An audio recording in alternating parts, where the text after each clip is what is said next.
Saturday night in Las Vegas, and not a better place to be than the beautiful Mandalay Bay Resort and Casino, right here on the beautiful Las Vegas Strip, and inside the sold-out Mandalay Bay Event Center, we are set for UFC 48. Payback is tonight, a titanic clash of legends. Oh, a nice buzz at the Mandalay Bay Event Center in Las Vegas, Nevada, ready for some middleweights. The South African, we welcome Trevor Prangley taking on the self-proclaimed hard-hitting Ronin. He is Curtis Stout, and he loves the knockout. Trevor Prangley is a powerhouse wrestler who has amassed a 7-1 mixed martial arts record. While its base is wrestling, and he's known for punishing slams, he is well-rounded and has won fights by submission and knockout. Tonight he steps up on short notice to make his UFC debut. My style of fighting is it's well-rounded now, you know. It's not just wrestling. Wrestling's a good base to have, but you can't win a fight on wrestling anymore, so I like to stand up, I like to push the action and control the fight. Curtis Stout calls himself a natural striker. Even before he trained seriously in striking, he was taking out opponents with punches, knees, and kicks. Over the last year, Stout has worked hard on his Muay Thai skills and has finished his last 4 opponents by strikes, the last 2 fights lasting less than 30 seconds. Originally slated to take on striker Lee Murray, Stout now faces a very different type of opponent. For a long time, I was going on my natural ability of striking, but now I got really good trainers, and I mean, I'm a beast now, so. And I love to strike, I love the KO. I mean, I work equally on my ground and wrestling, everything else, but just so I can not get tapped. You know, if I get taken down, I'll still be okay, and just eventually get back to the feet and just go for that KO. Coming up next, Trevor Prangley takes on Curtis Stout. Trevor Prangley, the native of South Africa, 31 years old, just a year older than Curtis Stout. Everything else is pretty much a wash. Our tale of the tape brought to you by 42 Below Vodka from New Zealand. Curtis Stout, his second time in the UFC. You ready to fight? Trevor Prangley set to make his UFC debut. Middleweight fight, and here we go.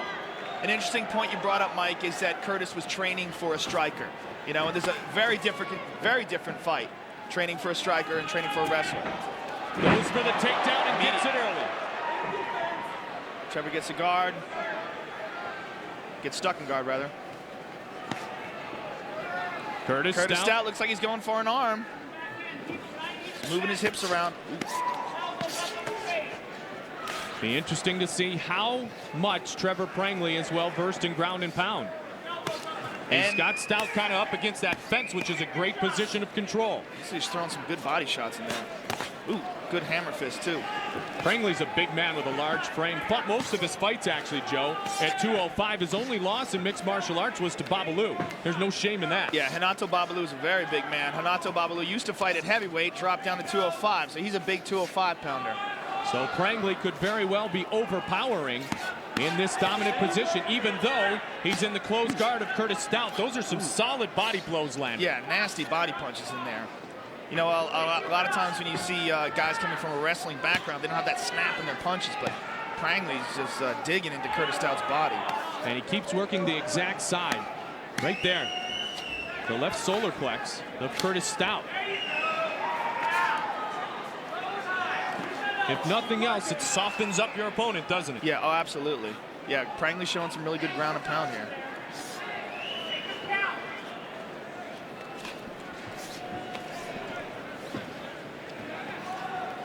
Prangley in control, couple minutes into round 1. Middleweight matchup set for 3 5-minute rounds. Trevor Prangley in the dominant position in the red shorts. Curtis Stout's moving his hips up, but he's trying to secure a submission. He's got to keep Trevor Prangley from raising his body up. Either he can hold his head down or somehow hold his upper body down. But if he lets Trevor Prangley raise up and then pound down on him, he's going to be in trouble. He's got to pull down on his head. He's got to figure out. And Trevor Prangley really wants to get into a better position, right? He's doing it. He's passing his guard. He's passing Curtis Stout's guard. If he gets past the guard, he's passed. He's in side control now. This is bad for Curtis Stout. Side control and still has the fence. to use as some leverage. Well, actually, I was just about to say that. The fence is actually better for Curtis because he can push off of it. There he did, and he got himself back into the closed guard position. If Prangley had him inside control in the middle of the octagon, it'd be much worse for Curtis. So Curtis, a wise move there. He's going for it. his surroundings. Oh, he almost had it there. Curtis looks like he's got some submissions off his back. Just got to be careful of that ground and pound. Body punches and body punches. Dominant here in the first round for Trevor Prangley. All right, referee Herb Dean is going to stand him up. Herb Dean, an accomplished mixed martial artist in his own right. Ready. So here we go, up to the feet for inactivity. This is Curtis Stout's home. This is where he wants to be. And I wonder if Trevor Prangley's gassed a little bit. Nice leg kick by Curtis. Going for the shoot again. Oh, and a good get up sprawl and by get out of Curtis there. Stout. Nice knee. Oh, but he's on his back. That was a good knee, though, after the sprawl by Curtis Stout. Curtis should try to get out of here right now. He should try to figure out a way to stand up, push him off, push Trevor Prangley off, and get back to his feet. That's where he's dominant. You could tell in that exchange that Trevor Prangley wants nothing to do with a battle on his feet against Curtis Stout. Yeah, Curtis looks like he's got some good strikes. He ate a knee on the way down, but he's regathered himself. 1 minute, 15 seconds remains in round number 1.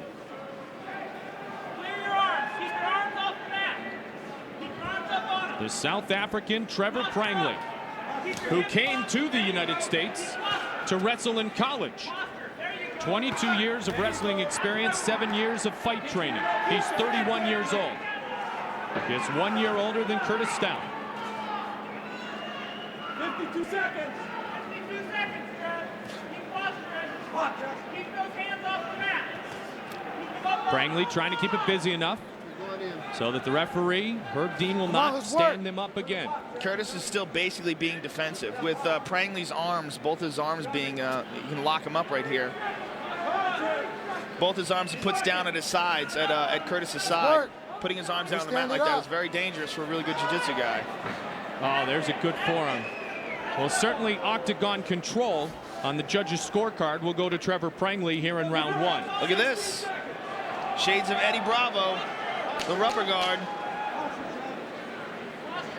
He's doing a little wrong, though. You know, Stout against a very tough wrestler doing a pretty good job. He took the body shots, but he protected the upper part of himself. He's defending himself on the bottom, but he's not doing anything offensively, and that's allowing Trevor Prangley to steal that round. Trevor Prangley utilized a lot of energy there in the first round, plus the excitement of a UFC debut. See how the cardio is. All right, Curtis got to take advantage of this right now. This is his world. No Standing question. up on his feet. Nice leg kick. Yeah, that's it, right there. Got him right inside of the left knee. Trying to set up another shoot, single leg. He's got to get out of there. Oh, good takedown by Trevor Prangley. Yeah, as soon as Trevor gets a hold of him, the fight goes to the ground. Half guard now. Trevor looks very strong, very physically strong guy. And again, you alluded to the fact that he fought a lot of his fights at 205, and he's coming down to 185. He looks like the bigger man in there. There's no question. Curtis Stout getting to his feet. Oh, side control, that's bad. Side control and not as close to the It looks like fence he's as got a you head taught me in crank. the first Looks round. like he's got a neck crank here. It's tough to see from this angle. They got their backs to us, but it looks like Trevor Prangley, there you go. Yes, he does. He's got a neck crank. He might smother Curtis down here. This is all muscle and strength, but it might work. It's all over. It's all over. The neck crank submission win for Trevor Prangley. Trevor Prangley taking a page out of Mark Coleman, Dan Severn. Ladies and gentlemen, we have a winner at 1 minute 9 seconds of the second round. For the winner by neck crank, which caused a tap out, Trevor Prangley. Time to welcome in some welterweights. Newcomer Jay Huron, a two-time collegiate wrestling All-American, set to face the dangerous French-Canadian Georges St. Pierre in a welterweight matchup.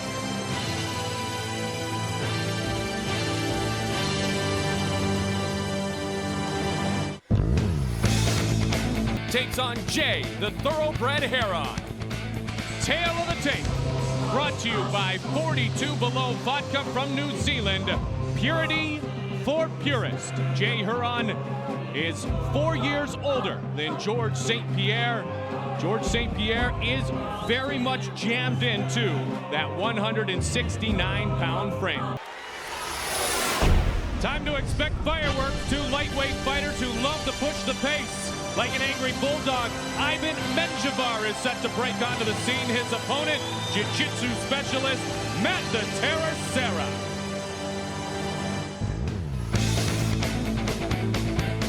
Matt the Terror Serra is the first American-Brazilian jiu-jitsu black belt under the legendary Renzo Gracie. Serra is a submission specialist who can pull off a finishing hold at any time from any position.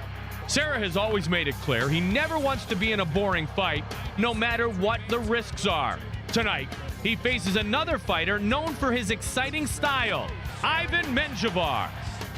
I train my cardio so much, man, my training so hard that I could bust out 5 minutes of nonstop submission attempts. You know, compared to just getting a guy down and controlling him.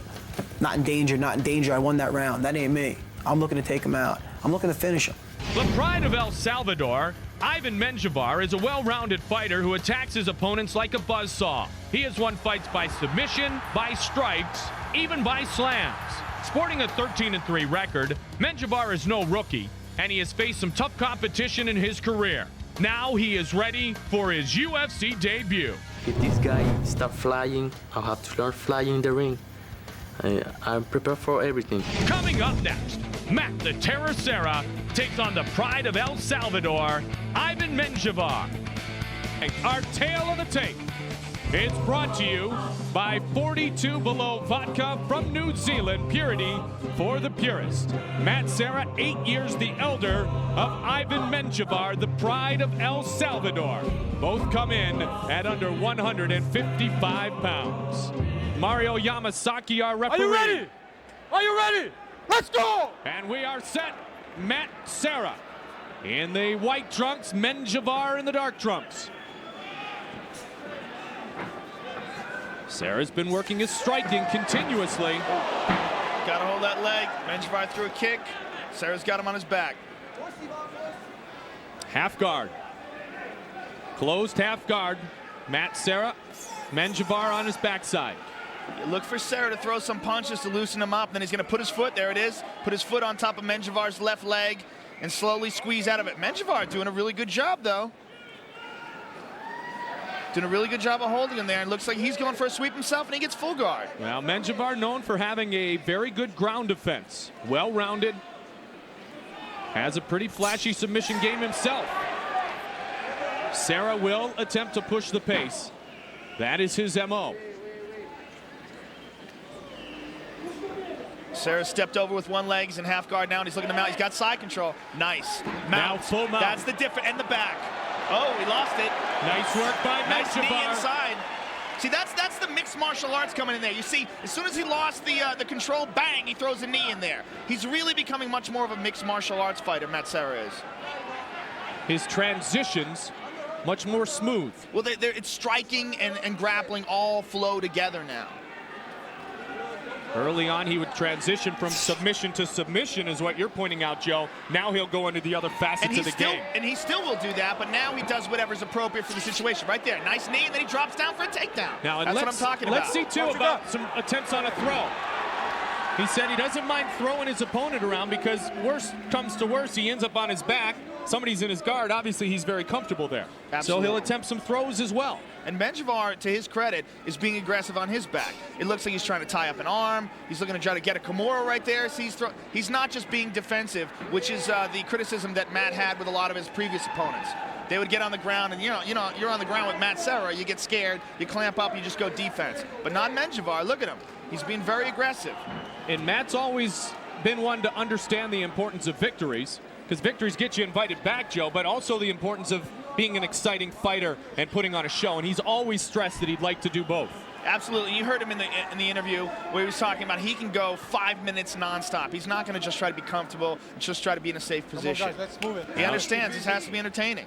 This fight is scheduled for 3 5-minute rounds. Nice elbows inside the guard. Nice job on the blockage by Menjivar. And Menjivar throws an elbow from the bottom. Close guard. I'm very impressed with Menjivar's ground defense. Look at, oh, there you go. Nice. And again, Menjivar gets him back to guard. That's very impressive against a guy like Matt Serra.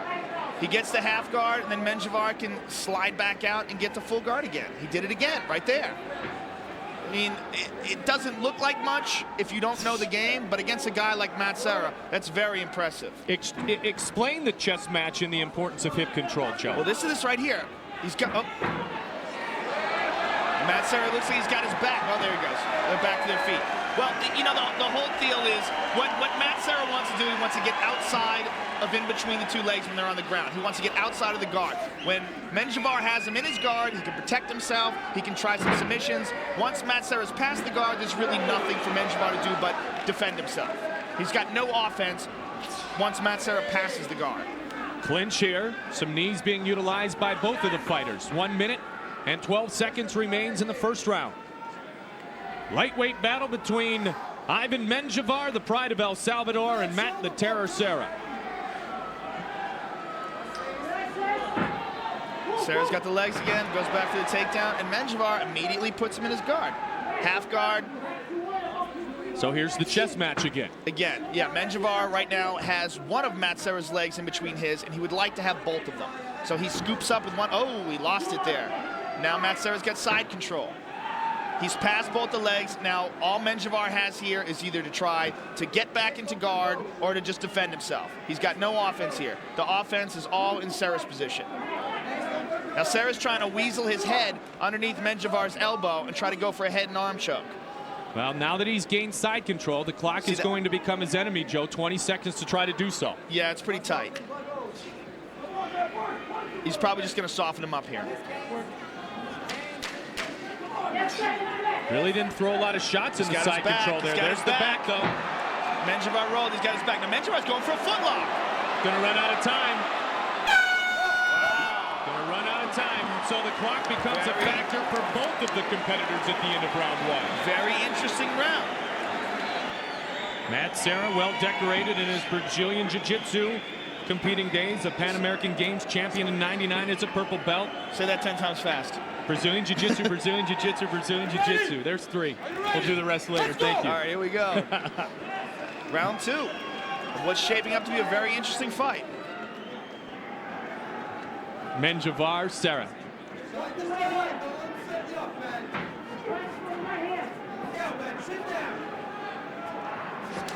Nice front kick. Oh. Ducked under the exchange. Nice takedown, but again, Menjivar puts him in the half guard, locks his leg up. He's got Matt Serra's leg tied up in there. See that position where he's got his leg locked up like that's what Eddie Bravo calls the lockdown. Matt Serra passed it, and Menjivar get him back into full guard. Menjivar's very crafty on the bottom.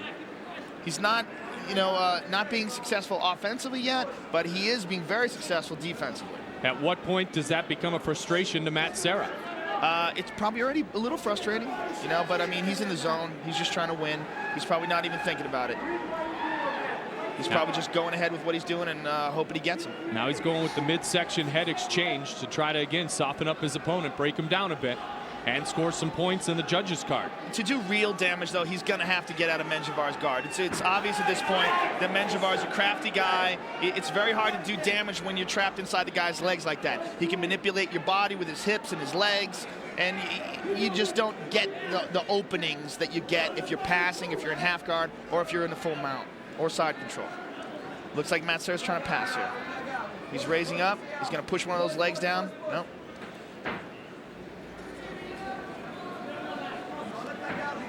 It looks like he's just trying to elbow him from inside his guard. Serra's bloodied up a little bit, it appears.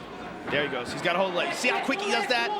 As soon as Menjivar slipped, boom, he slips past it. Now he's in half guard. This is a better position for Matt. Well, he's trying to gain that side control that he was able to access at the end of round number 1, but then ran out of time. You see Matt's left leg. Well, he lost it there. But you see Matt's left leg comes up, and he pushes down on Menjivar's legs to try to slide his right leg out. And he did it. And he's got the mount. All right. Now this is an excellent position for Matt Serra. Menjivar's holding on here. Working and working diligently for a dominant position, and Serra has it. And this time with Serra's plenty of time to work. Serra's got his back, and now he's got over-under control. That's what I was talking about. Does he? Yes, he does. Okay, he's got his right arm over, and he's got his left arm under. That's over-under control. Very difficult to escape here. Menjivar's got to try to turn into him. But Matt doesn't have both hooks, though. He's only got one hook. He's got the second hook. There he goes. The second hook meaning his leg pushed in against Menjivar's thighs. He's got very good back control here right now. Menjivar stayed very relaxed in that situation, though, didn't he? Yes. Now he's rolling. Yeah, Menjivar's very good on the ground. Very crafty. And again, he's in with a world champion Brazilian Jiu-Jitsu fighter in Matt Serra. Exactly. Now, can Serra with the underhooks, can he extend and get the range and get the leverage to try to finish this? Well, we'll see here. He's got his legs crossed there, which is a no-no if Menjivar tries to get him in some sort of a leg lock. But Serra's a little too crafty for that, I'm sure. He's been there. But it doesn't really seem like he's trying anything. He's just hanging on to him, maybe waiting for Menjivar to make a mistake. Perhaps he's a little tired. There he goes. Now he's going for it. It's very hard to get a rear naked choke on guys, too, because of the gloves. The gloves really allow a fighter to grab a hold of that wrist and really control you when you have their back. Trying for the submission victory, the submission specialist, Matt Serra, the first American black belt under Renzo Gracie. He's got the over-under control here now, and he wants to slide his forearm under Menjivar's chin. That's when he's going to explode. Once he feels like he can get that, once he gets it tucked under there, that's when he's going to make a big explosion. See, he goes for it, and Menjivar tucks his chin down, and Serra's forced to start all over again. He really wants to get his forearm underneath Menjivar's chin. That's where the submission is. Under 40 seconds remains in round 2. Time once again becoming a factor. Oh, Menjivar's sliding out. Oh, he got out. Wow. Very impressive. Ivan Menjivar's and he's going for a standing Kimura. Menjivar's got his arms locked up. Look at that. There's the big throw by Matt Serra. That's what he talked about. But Menjivar still got that Kimura. Menjivar has the Kimura. He's got it locked up. This would be a tremendous upset. If he can tap Matt Serra, this would be a tremendous upset. Trying to spin with it. He's got it locked up. He's got it in the 2 seconds. When the round comes to conclusion. Unbelievable. Matt Serra shaking his head in disgust. Very upset with himself there getting caught there.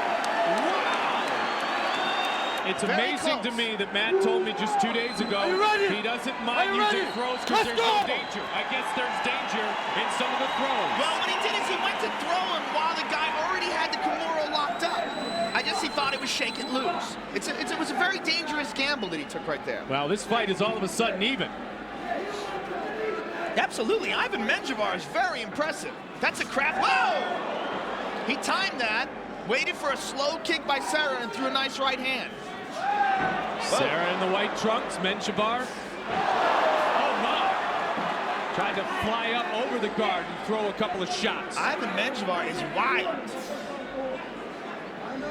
Now this is what Serra wanted, someone who would fight with him, and Menjivar will fight with him. Grappling for control inside here. And Serra takes him down. Nice ankle pick there.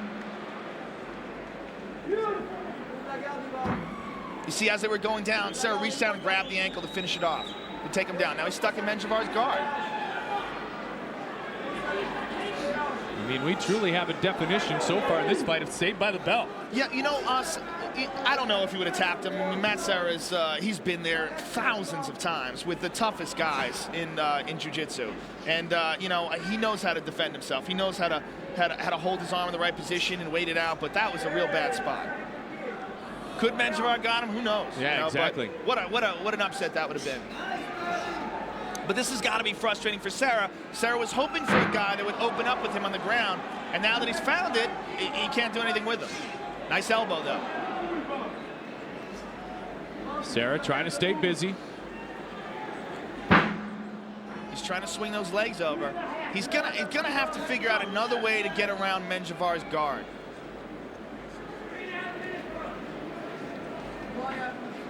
3 minutes, 5 seconds. This fight scheduled for 3 5-minute rounds, so this is the third and final round.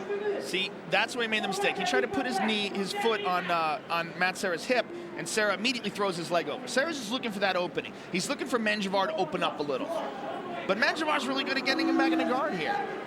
Kind of boring for people who don't understand the ground here. For a guy who trains in Brazilian Jiu-Jitsu, this is very interesting. But for a lot of the meatheads in the audience sucking down Budweiser's, it's just boot time. Yeah, let's see if we can get a little go time. Menjivar's got a triangle. Look at that. Serra able to work through it. Wow. Menjivar had an arm locked inside there. Very dangerous position. Serra trying to break him down again, but he has not been successful in doing so. Serra's breathing heavy, too. He's got his mouth open. I don't know if he expected Menjivar to be this good on the ground. Now, I know he expected him to fight and to give a good job and give a good pace, but Serra has really been unable to utilize the top position. And he did have side control a couple of times. He had a full mount and he had his back, Joe. Menjivar's very crafty. Serra's sneaking his right leg out. He's going to slowly try to sneak his right leg out and get side control again. But you see Menjivar's just so good at keeping it in there. That's the lockdown. If you see the way he's got his legs locked in like that. There he goes, back to full guard. Wow, very frustrating for Matt Serra. 90 seconds, and it has to be close on the judges' scorecard. Absolutely. I mean, especially with that near submission.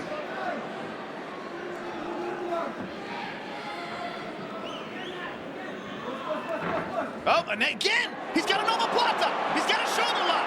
Wow, Matt Serra's passing it. See, again, that's where the experience comes in. That was beautiful by Ivan Menjivar. He almost had a shoulder lock in there. And in so doing, Serra able to get side control. Look at that, right back into the half guard. He bucks him and sneaks his legs inside. Fresh young talent bursting on the scene tonight. And the pride of El Salvador, Ivan Menjivar. It looked like Matt Serra looked up there at the clock for a few seconds. 45 seconds remains in the third and final round. Very close fight. Matt looks winded. There's not a lot of steam on those punches.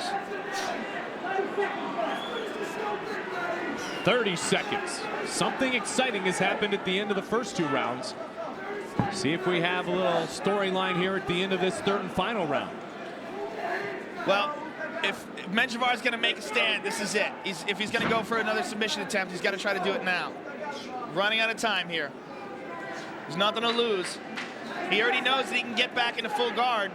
There he goes. That's the rubber guard. And we will go to the judges' scorecards. Very, very interesting fight. Boos from the crowd, but someone who understands the ground game. That was a very interesting fight. Ladies and gentlemen, after 3 rounds of action, we go to the judges' scorecards for a decision. All 3 judges have scored this bout 27-30. For the winner by unanimous decision, Matt the Terror Serra. Octagon control is a huge factor when the judges render a decision, and because there was control by Serra for the greater part of the matchup, he wins the unanimous decision over newcomer Ivan Menjivar. UFC 48 middleweight matchup, and plenty of bad blood after the bizarre battle at Mohegan Sun. Tonight, they dance again. The New York badass Phil Baroni and the always dangerous Evan Tanner.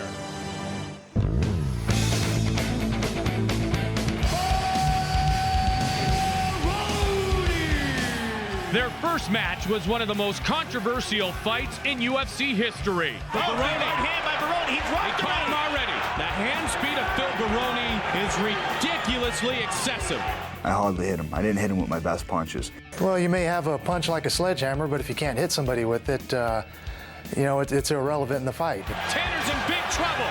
Langlitz is right there. Can Tanner intelligently defend himself? They're going to stop the fight, and they're going to check the cut. Evan Tanner is walking around in a daze. Baroni opened a nasty gash over Tanner's eye, prompting the referee to halt the bout to have the cut checked. The referee looks at the cut, brings you over to the doctor. The doctor says, fight or not. The doctor took it about 90 seconds to get up into the ring, and the whole time his corner man was working on his cut. Cut man cannot work on a fighter in between, during the round. He came in on his own, sponsored by the Boxing Commission, to look at the cut, so I had nothing to do with that. With about a minute and a half left in the round, Tanner turned the tables. And that's what Tanner's good at, Joe. He's got great knees. Who would have thought you'd be seeing this after the first couple minutes? Letting him take me down because I thought I was going to just hang out my guard, wait out the round, and finish him in the second round was the wrong idea. From now on, I'm going to win every second of every fight. And there's the ground and pound. Baroni seemed to be defending himself when the referee stopped the fight.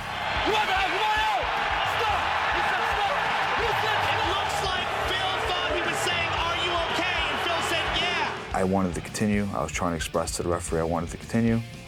He took it the wrong way and stopped the fight. As a referee or anyone else seeing me fight, you should know that I'm not going to tap out from strikes. I never will. I'm not going to tap out, so don't ask me.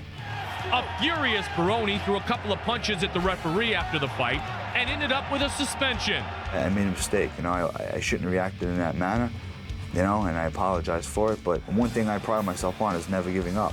And what he almost made it look like in front of all my hometown fans was that I quit. And that's something I would never do. That just happened to be my night. Sometimes things go your way, sometimes they don't. That was my night. To me, it's a win. Tanner's out of his mind, dude. He really believes he won that fight, man. I must have hit him a lot harder than I thought. Tell you what, that guy hits hard. That hurt. What was the first thing he said after the fight was over? Wow, that guy hits hard. That hurt. That's what he said. Immediately, that was the first thing on his mind. He didn't feel he won the fight then and there. The first thing he said to me is, you didn't quit, man. You didn't quit, man, when he put his hand on my shoulder. Everyone in the world knows he didn't beat me, and everyone in the world wants to see what will happen. I'm going in the ring to put this guy down. This time there's not going to be any question about who won. This fight ends by a vicious knockout. Vicious, brutal knockout. It's going to be on highlights for years to come. Coming up next, it's the grudge match between Evan Tanner and the New York badass Phil Baroni. Tail of the tape brought to you by 42 Below Vodka from New Zealand. Purity for the purist. Our new sponsor, 42 Below Vodka. Tanner, 33 years old. Tanner will have a reach advantage as Baroni is just 5'9", 183 pounds.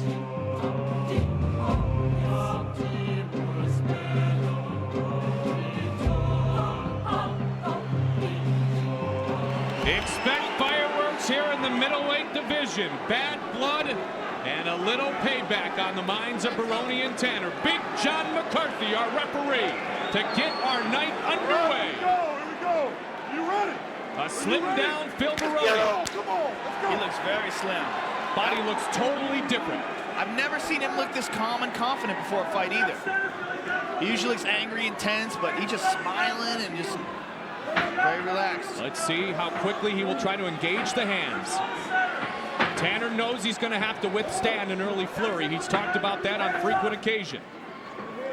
At one point, he'll want to go into some ground and pound. Tanner looks like he's just going to avoid the strikes. Just move away and avoid the strikes. Doesn't look like he's going to try to strike with Phil.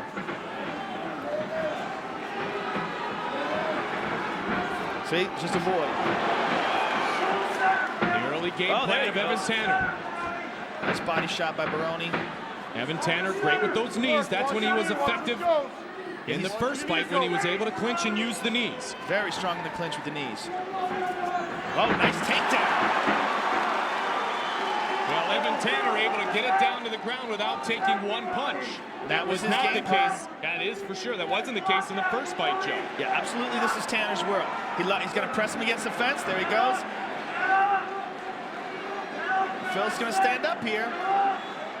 Now cut down, slim down, he says he's just as strong, but it's a lighter piece of body to push around for Evan Tanner, isn't it? Yeah, absolutely. Yeah, Phil would cut weight, but Phil's up. Phil would cut, but he's, grabbed over the fence. Phil would cut weight. The fence. Phil grabbed on there, looked like he was trying to see if he could get a guillotine. Tanner took advantage of it and just slammed him down. Evan Tanner Inside the close guard of Phil Baroni. This is what Tanner likes. He likes to press guys against the fence and elbow. Good body shots and tight. There's the elbow. Randy Couture, Matt Lindland, Evan Tanner, they all bring in a similar game plan. Look like clones of each other when they get into the ground and pound situation, utilizing the clinch. Nice elbows. On the feet, and then utilizing the ground and pound on the ground. And even if the elbows don't hurt you, the real danger is getting cut. Phil's here to stand up again. Phil's up, but Tanner's low on him. Tanner might just take him down again. Phil's got a hold of one arm. He's going to try to push that arm out and break away clean. Tanner, 33 years old. Baroni, 28 years old. Evan Tanner, very experienced in the game of mixed martial arts. Looks like Phil's got a guillotine. No. Can't tell from this angle. No, it's out. The knockout is the way that Phil Baroni has been successful in his career. A lot of times in these positions when Phil is losing the advantage, you see him get kind of frustrated. And he takes some chances where maybe he shouldn't. You see that with Lindland. He's throwing punches when maybe he should be defending the takedown. Now he's back up. This is his able to withstand early. This is his world. Evan's going to try to avoid the strikes, take Phil down.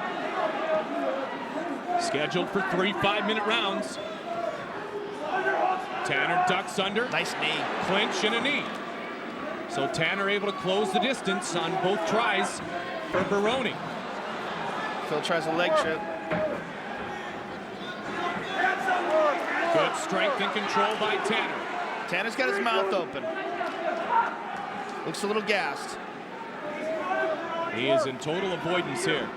Baroni waiting for some time. Don't forget, for all the updates on the Ultimate Fighting Championship website of choice, UFC.tv. Nice uppercut attempt by Baroni. Tanner answers with a couple tight knees. Baroni hit him with the right hand.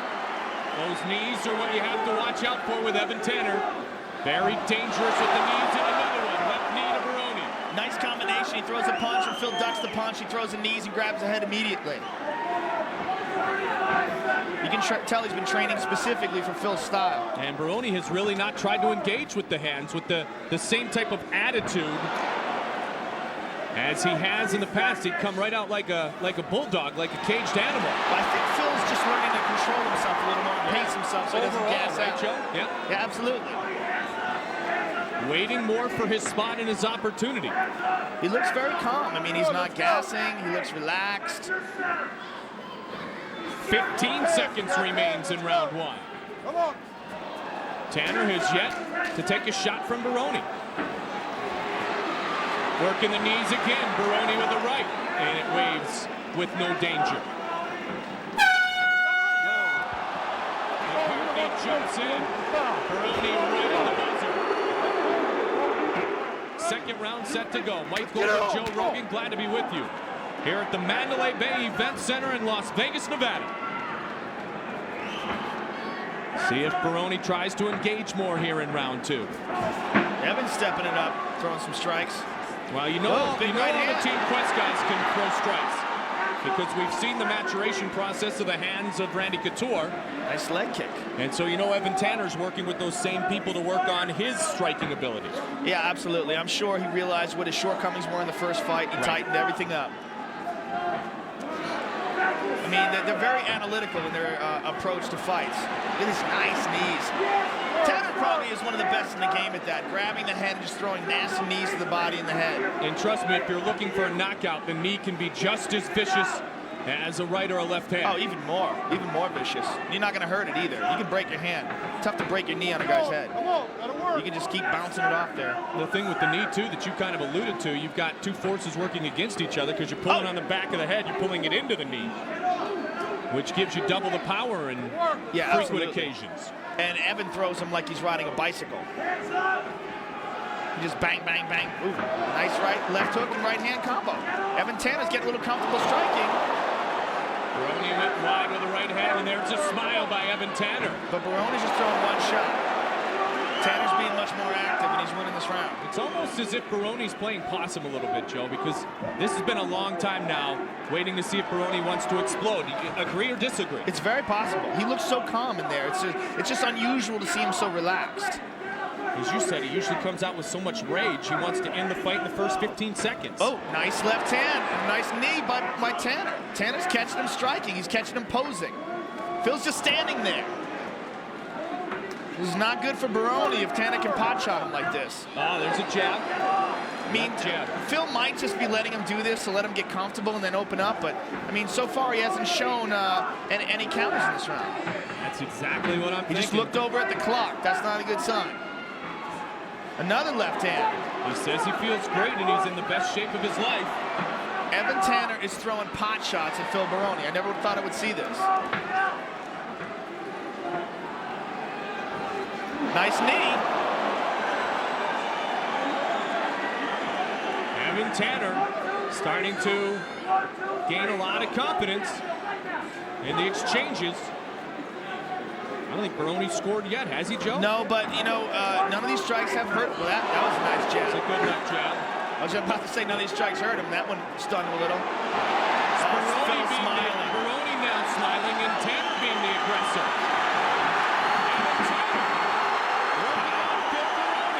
Evan Tanner opening up with strikes and Phil Baroni just kind of standing there. This is very weird. Now, again, I don't know if Phil is playing possum or if he's gassed or what, but he's taking some shots. Not attempting to engage at all.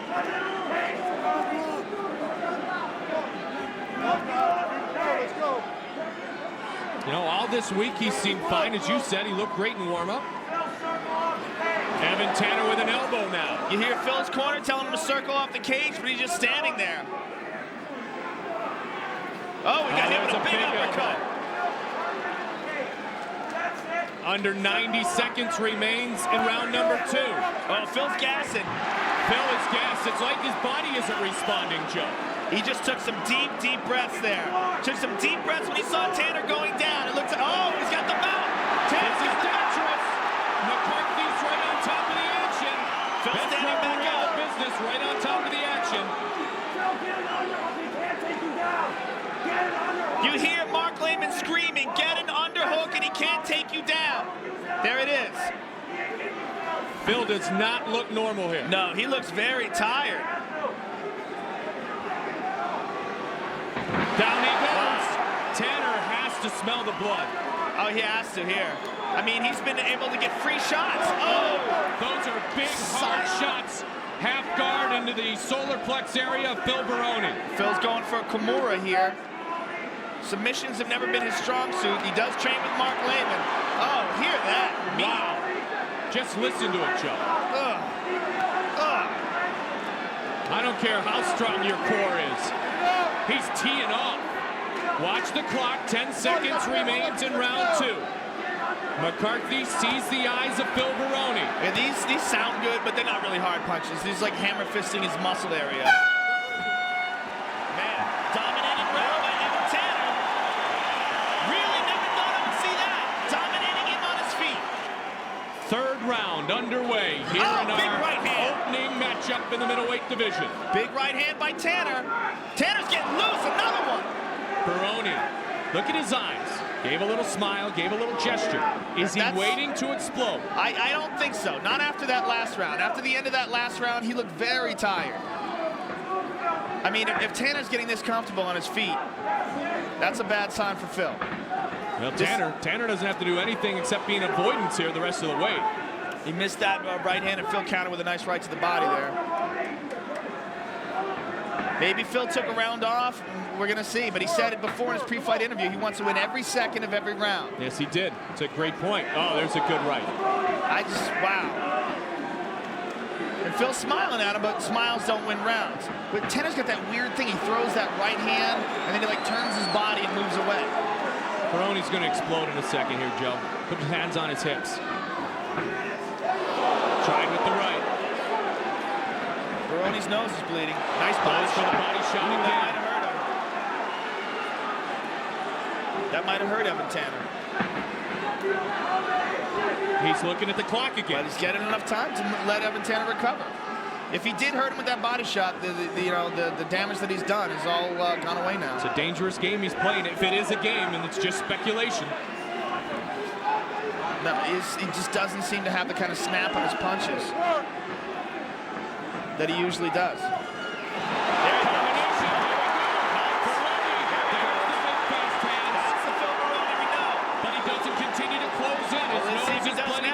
Might smell blood.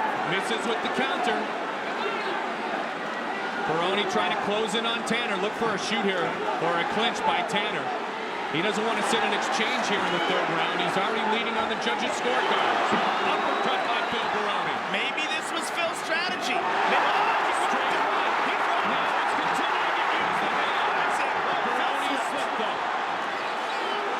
Evan Tanner is hurt. And Phil's measuring him. Nice takedown defense by Baroni. He's got the underhook, as Mark Lehman said. He's got to get those underhooks. He's got a second one. There he goes. He's got to push him off, get away from the fence, and get this fight back to the feet. He's got to avoid the takedown here. Tanner's got his hands gripped under the legs. I'll tell you.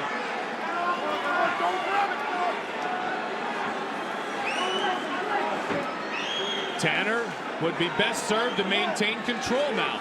Yeah, he's got a good grip underneath Phil's legs. Phil only has one underhook here. Tanner might have him here. No. He's expending a lot of energy here too, Tanner. And he was rocked and hurt and probably very tired. Phil's got to turn him. He's got to turn him around and get Tanner to face towards the cage. The way he's going to do that, he's going to have to get an underhook in on the right side where Tanner's right arm is. He's got to sneak his arm as he's trying to do that. He's reaching it up. He's trying to sneak his arm underneath there to get an underhook so he can push him off. And Tanner shoots down for the takedown. Just over 90 seconds remains in the third and final round. Middleweight grudge match between Phil Baroni and Evan Tanner. Big Joe McCarthy separates him. Still enough time left. Minute 25 seconds. Oh, and Tanner throws the right hand. Both are bloody. Going toe-to-toe here in the third and final round. Left jab. A minute left in the fight. Phil's got to do something. He lost the second round pretty big.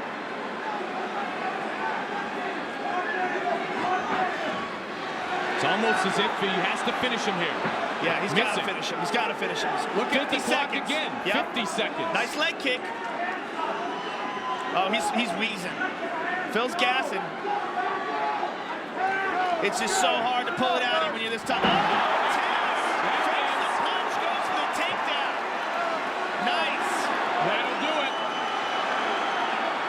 Because he's going to stay very busy here. Evan Tanner, final 30 seconds of the round. Evan Tanner teeing off. Baroni went totally to a different philosophy for his body and training for this fight. Went for the speed and quickness, but was clearly not himself this evening. And Evan Tanner is going to win this matchup against Phil Baroni. Ladies and gentlemen, after 3 rounds of action, we go to the judges' scorecards for a decision. Judge Cecil People scores the bout 27-30. Judge Dalby Shirley scores the bout 28-29. And Judge Marcos Rosales scores the bout 27-30 for the winner by unanimous decision, Evan Tanner!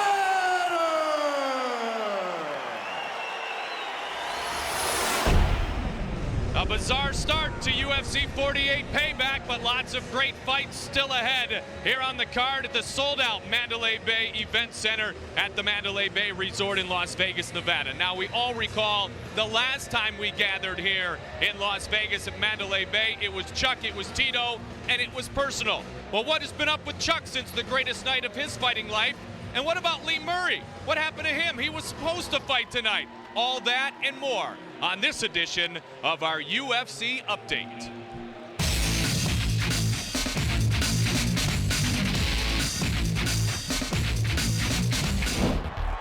Originally slated to fight Curtis Stout tonight, Lightning Lee Murray will be unable to compete due to issues regarding his travel visa. Murray is working on resolving his visa issues, and we look forward to seeing him back in the UFC in the future. Even though he is already guaranteed a shot at the winner of Randy Couture versus Vitor Belfort, once again the Iceman Chuck Liddell puts it on the line against tough Lions Den fighter Vernon Tiger White at UFC 49.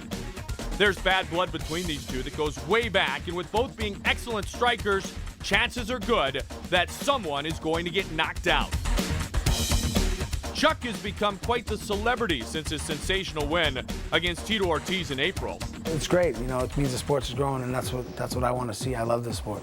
He's already had roles in movies like Cradle to the Grave and How High, and has been getting so many offers lately that he's had to turn many of them down. That's not my thing. I want to be a fighter, and I'm training to fight. And if there's something that comes up and, you know, I can make some money and I can get some exposure for the sport, I'd love to do it. Even made the pages of Star Magazine with actress Juliette Lewis. The reason I'm here is for Chuck Liddell, all right? And I'm rooting for him, and I expect to see nothing less than an amazing kick-ass fight. He may be a big celebrity now, but first and foremost, Chuck Liddell is one of the best fighters in the world, and we look forward to seeing him return to the Octagon in August. They call it American Casino. Ever wonder what it takes to run a successful casino? Well, find out every Friday at 8 o'clock on the Discovery Channel when they go behind the scenes at the Green Valley Ranch in Henderson, Nevada. American Casino stars UFC owners Frank and Lorenzo Fertitta. Look for the upcoming episode where they go behind the scenes at the UFC. It's American Casino on Discovery. This edition of our UFC update, Chuck Liddell getting all that he deserves after his impressive victory over Tito Ortiz. Chuck Liddell will be on our next card, which we will tell you about later this evening. Time now, though, to get the welterweight matchup set up. Matt Hughes against Renato Charuto Barissimo, a jiu-jitsu black belt and a dangerous fighter. Former welterweight champion Matt Hughes was considered to be practically unbeatable, having laid waste to great fighters such as Carlos Newton, Hayato Sakurai, Sean Shirk, and Frank Trigg. Many people felt that the belt would be his as long as he wanted it.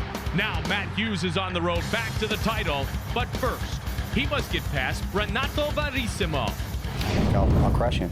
I think I'll go in there. Punches flowing. I think I'll get him down, and I think I'll, could very well end in the first round. I don't think he's going to be able to handle me. Renato Charuto Barissimo has already knocked off two top UFC veterans in Gil Castillo and Carlos Newton. Now he faces the toughest test of his career against the former welterweight champion Matt Hughes. He brings good striking and great jiu-jitsu skills in what should be an incredible matchup. Somebody's going to get knocked out. Somebody's going to, get submitted. I mean, it's going to be hard to keep, to stall him, and he stalled me, Coming up next, former champion Matt Hughes takes on dangerous contender Renato Charuto Barissimo. Welterweight matchup between Barissimo and Hughes. Barissimo will try to use his reach. He can hit a little bit with that 6'1" frame. Pat Miletich told me they want Matt to try to close the gap. Our tale of the tape brought to you by 42 Below Vodka. Well, there's Hughes. And Barissimo. Our referee, Steve Mazzagatti. And this welterweight matchup scheduled for 3 5-minute rounds is underway. Immediately, Matt Hughes shoots in for the takedown. Back to the basics. He wants to be a big, strong wrestler that throws people around and beats them down. Barissimo's submission game is excellent, and when Matt has had problems, it has been when his opponents have been able to submit him. Absolutely. Let's see how good Charuto's takedown defense is, because Matt Hughes is one of the best takedown artists in the game. He's got him up against the fence here. And when he takes him down, he usually takes him down with some serious force. He would love to do that. There he goes. He's got him down. He's in Charuto's half guard here. Hughes is a much more powerful man than Carlos Newton. We know that because Hughes overpowered Carlos Newton twice. Carlos Newton doesn't have the kind of style that matches power with power, though. Carlos Newton is the kind of guy, if you're using power on him, he's going to try to turn it against you. He's going to try to flow with it. Matt Hughes is just, he's a brute strength. Excellent technique, but brutally strong and uses it. He's controlling Ceruto here, pressing him up against the fence. Ceruto still got him in half guard, though. Matt's going to want to get out of this half guard position to do some real damage, and there he goes. Nice. Matt's got his back. Ceruto's got the hooks in. Big punches by Matt. Matt's got his back. Remember, Matt won by a rear naked choke against Frank Trigg. And Matt. Look at this.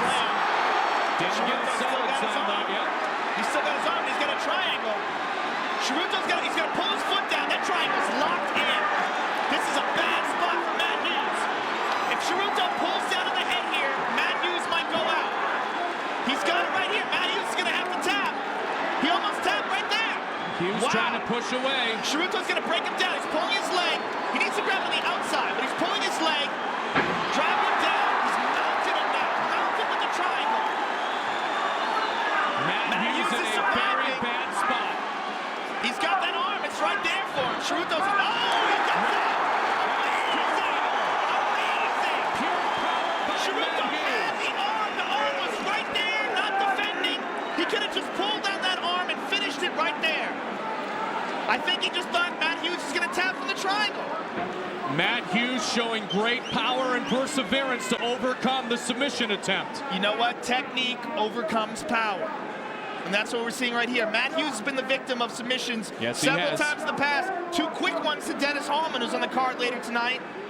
3 of his 4 losses were by submission. He's 36-4 overall. 3 of his 4 losses by submission. 2 of those, as you alluded to, from Dennis Hallman. 1 of those in UFC action. I mean, Ceruto's incredibly composed for a guy with 5 mixed martial arts fights.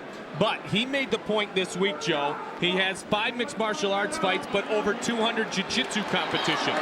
You know I know it's different, but that's the point he's made. rolling for an armbar. Ceruto's very good on his back. Well, we were so impressed by his debut over Carlos Newton at UFC 46 back in January. Because he was asked about that. He said, I'm not concerned that I haven't been in a lot of mixed martial arts matches. Well, you know what? He trains he's rolling it right now. Wow. And again, he's got that triangle locked in. He doesn't have it locked in, but he's got the arm locked in.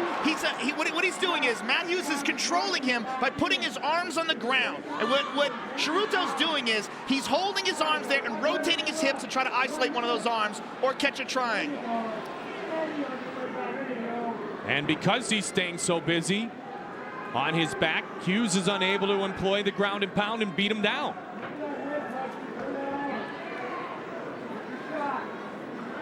Great submission man and a great jiu-jitsu man, and Jeremy Horn is always available, so Matt's been put in these situations before in the Miletich camp. You know what? You have to wonder if Matt's new strategy is to go back to the wrestling, go back to doing what he used to do.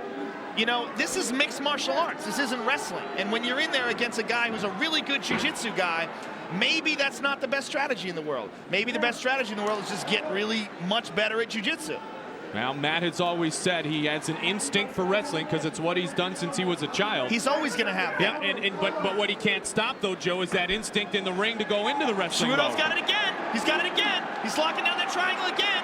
He's got it secured. Now, Matt's even more tired than he was before. Matt's got his head out, though. There he goes. 10 seconds, though, remaining now in round 1. So it looks as if Matt Hughes will survive some pretty darn good submission attempts by Valissimo in the first 5 minutes. Very scary round for Matt Hughes. Looks a little wobbly. Ready? How will he adjust as we get set for round 2? Celebrity-filled Mandalay Bay Event Center here tonight. Matt Hughes throws a slow kick and then a slam. There's a slam with some force by Matt Hughes. Matt Hughes looks like he's got the over under control, and he might be trying to take Ceruto's back. But Ceruto's rolling, and he's going to take his back. Look at this. Wow. I thought he was going to take his back, but Matt's controlling him with his left arm there. And he has the benefit of having him up against the fence now. Ceruto's got Matt in his full guard here. Matt's trying to push him up against the fence and rough him up.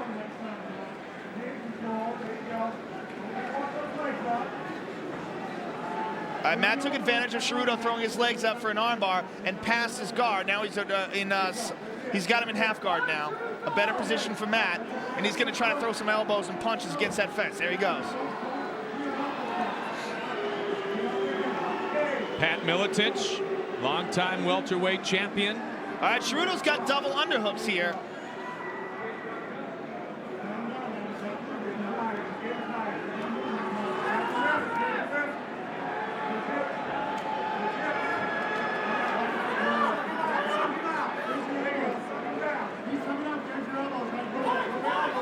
Ceruto's taking some deep breaths. He's got Matt back in his full guard. Bicep control, then throw the short shot. You got 1.5 long. You can hear Pat Miletich say bicep control and throw the short shots. What he means by that is he wants Matt Hughes to hold on to his Ceruto's biceps and throw short elbows and punches inside. Wow, the flexibility of Verissimo as he continues to try to attempt submission finishes here against Matt Hughes. Excellent leg dexterity. What he's going to try to do is he's going to try to somehow or another get one of these legs, whether it's the left or the right, over the shoulder so he can isolate one arm in the head and try for that triangle again. He's either doing that or trying for an armbar. Ceruto's been training since 1993 when he quit playing of all sports water polo. Started jiu-jitsu because his friends were doing it at the time. Then after he moved from Brazil, started his life in the UFC and in the USA, little kickboxing, little wrestling, little mixed martial arts. But very well versed in Brazilian Jiu-Jitsu. Former gold medal in the national championship in Brazil. All right, he's got one leg over. He's got one leg over. Now he just has to secure his right leg over his left foot. Matt's back in a good position. You got 2 minutes to go. You hear Jeremy Horn in Matt's corner saying he's wearing out. You got 2 minutes to go. They want him to throw big elbows inside. You hear him saying you don't need a big wind-up on that elbow as well. They're telling him to back out now. Back out and avoid it. Look at this. Matt said, you know, this week he really didn't want to be in his guard that much. Against Newton, he was able to pass the guard with ease, but he's not passing the guard of Verissimo. Verissimo has an excellent guard. Very long legs and very good dexterity. He's able to move his legs very well without pulling them with his hands.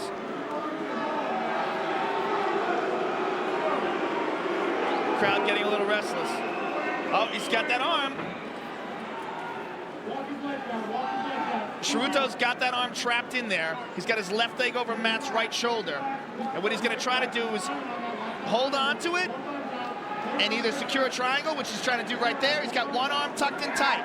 He's got that left arm stuck in there, and he wants to pull his left foot down and trap it underneath his. He's got both arms inside here. Verissimo certainly impressing so far here through 9 minutes of fight action. We have seen guys get triangles with both arms in. Actually, Jeremy Horn got triangled like that with Elvis Sinisic. It is possible, especially with a big, tall guy like Ceruto.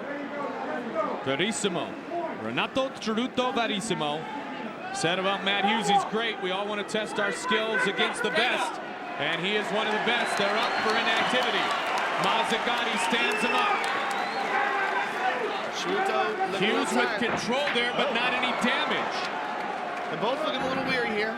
Matt really doesn't want to utilize his hands. He's happy to go right back for the shoot, right back down to the ground.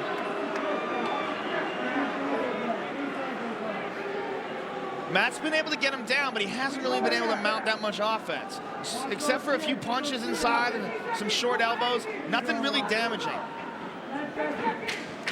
10 seconds remains in round number 2. This round may go on the judges' scorecard to the former 5-time welterweight champion Matt Hughes. His supermodel Cindy Crawford is in attendance tonight here at the Mandalay Bay Event Center. I would give both rounds to Verissimo. Is that right? Why? I don't think Hughes has done any damage. The submission attempts have all been Verissimo, and Hughes has been able to get him on his back, but not do anything there. He has controlled him by putting him on his back, and Ceruto doesn't want to be there, but he's been frustrated. He's almost been swept a few times. He's almost been triangled and armbarred. Any near finish to the fight has been coming from Ceruto's point. Great point. Let's see what the judges think if we get that far. if the judges are forced to render a decision. Matt's really muscling him around this round. He really knows that he's. It's a very close fight either way. Aggressiveness got him down. and octagon control. Nice takedown. Two of the criteria used when we go to the judges' scorecard. And Matt is he's just laying here in Ceruto's half guard. A little short punch in there. This has got to be frustrating to him. I know he thought he was just going to maul this guy, just walk right through him. Well, he thought that in his previous fight too when he lost his belt. Pat Miletich said that maybe Matt felt like he overtrained coming into his previous fight, the one in which he lost his welterweight championship. But for this fight, he felt like he was right on pace, back to the same old Matt. Well, he was very heavy before that last fight, too. I mean, Matt Hughes always cuts. He cuts down from about 190 pounds sometimes. And he was even over that for the last fight. He was at 192 before he dropped weight to get to 170. That's a lot of weight to lose. And the way these guys lose it, they lose it basically in one day. They dry themselves out, then they rehydrate themselves and replenish their electrolytes. It's dangerous and it's difficult, but if you can do it, when fight time comes, you're a 190-pound man fighting a smaller guy, and that's what Matt Hughes is usually accustomed to. 3:05 remains in the third and final round. Fight fans, DVDs on sale now at Blockbuster. Ultimate Knockouts 1 and 2. UFC 43, 44, 45, 46 released on July 6th, 47 in August. DVDs on sale now at Blockbuster Video. Matt Hughes is pushing forward. He just sliced his knee through Ceruto's guard. Now he's in his half guard. Let's see if he tries to advance from here and maybe mount. Got to score some points, Joe. You and I both have talked about that. Well, he's definitely in control of this round, and Ceruto hasn't really done anything offensively from his back at this point in this round. But Matt's just pressing him against the fence and not doing a whole lot of damage.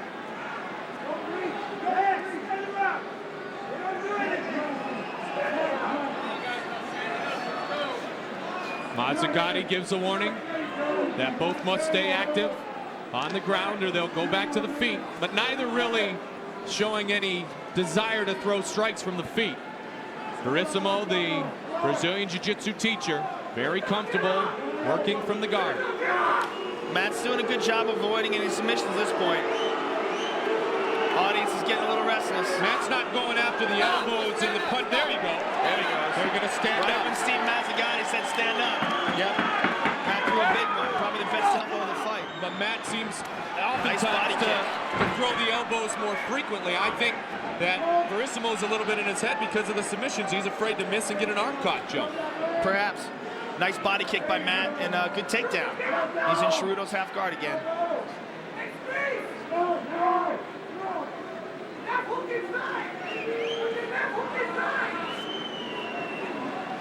70 seconds remains in the third and final round. This is going to be a tough one for the judges.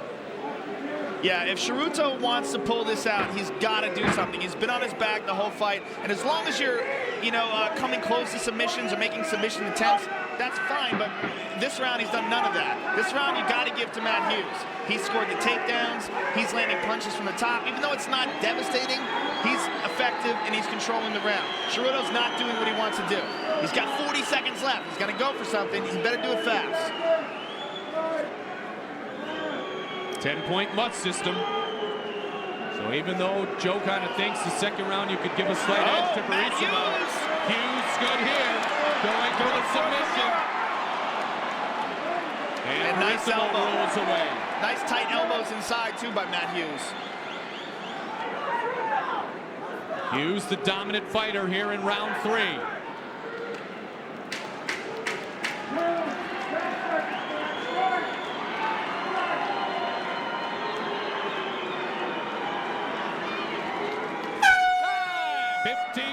Complete. The judges will render the decision. Tough fight.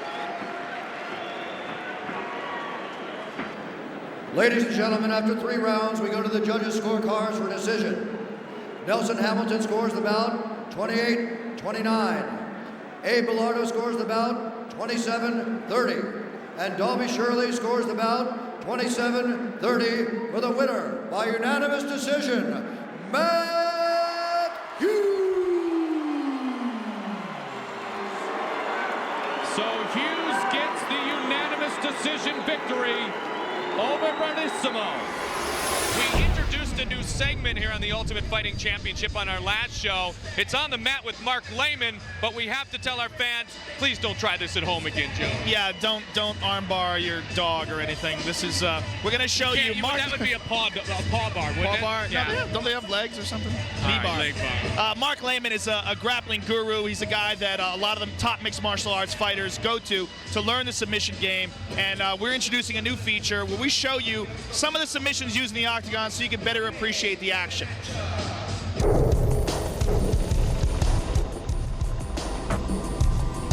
Today we're going to look at a straight arm lock from the guard, which is another submission that the man on the bottom can use to finish his opponent.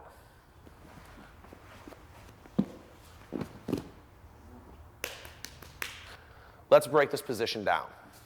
White's going to attempt to punch. Black is going to slip and trap his arm. Black is going to put the foot on the hip, raise his head off the mat, and pivot on the small of his back, moving his hips out, enabling him to trap that arm. From here, Black is going to sit back with the arm. He's going to pinch his knees together. He's going to pin White's wrist to his chest, and he's going to raise his hips up off the mat, hyperextending White's elbow. This will force White to tap or have his arm snap. This is one technique that the man on the bottom can use to finish the fight. The next time you see a fight and you see a man down, don't just assume that the fight's over. We're going to take a look at some examples of the armbar in UFC competition. What do we have here first? I believe we have Pete Spratt. Nope, excuse me. We have Nick Diaz versus Jeremy Jackson. You see Nick Diaz rolls over, isolates the arm, pulls back, and Jeremy Jackson taps. Here's Pete Spratt versus Chris Light.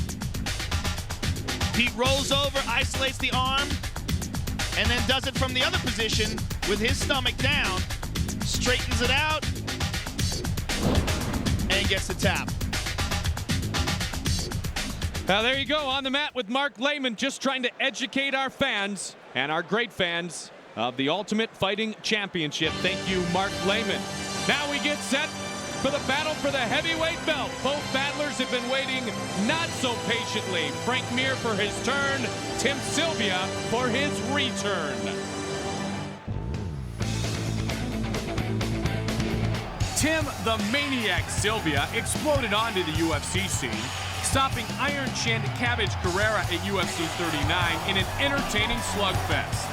Even though he stood 6'8" and was undefeated, Sylvia was a heavy underdog when he challenged heavyweight champion Rico Rodriguez at UFC 41.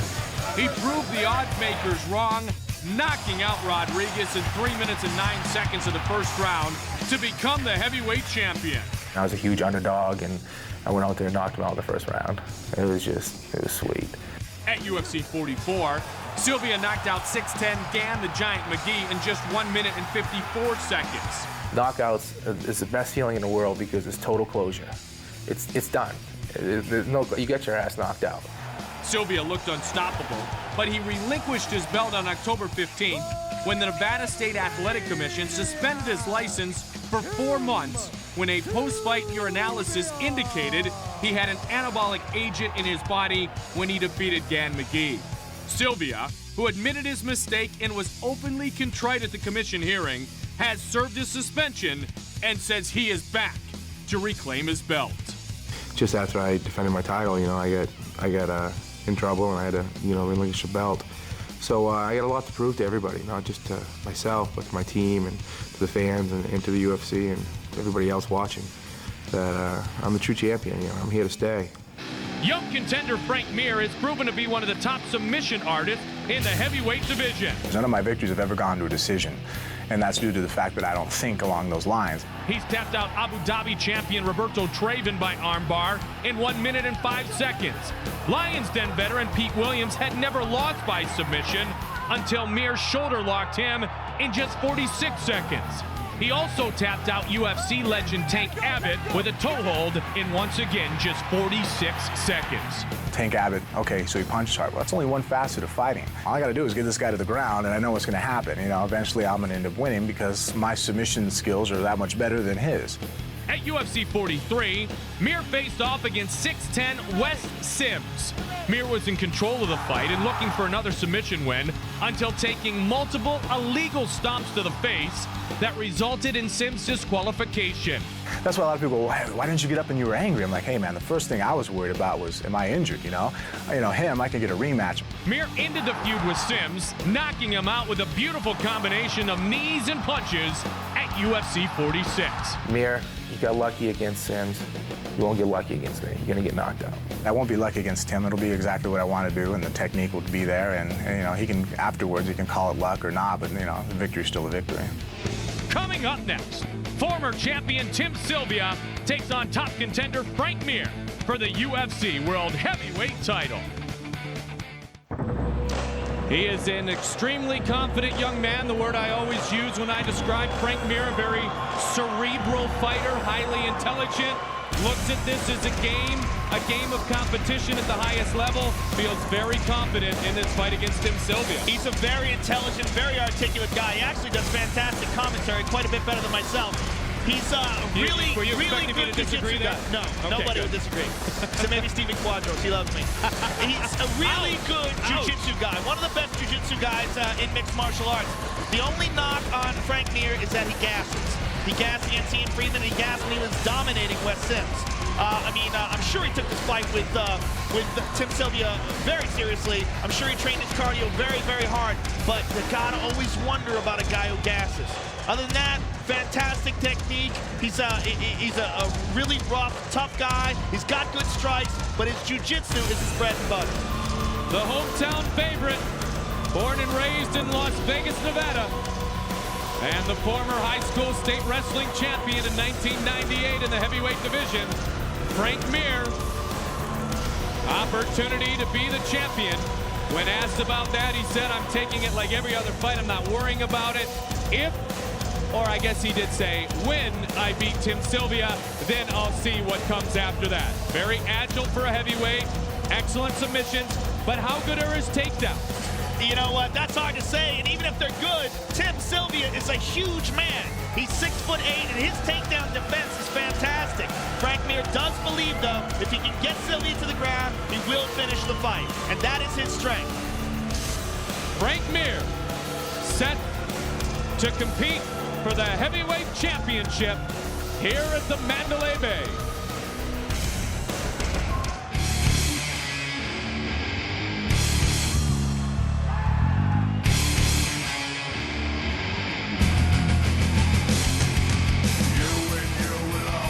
The wait is finally over.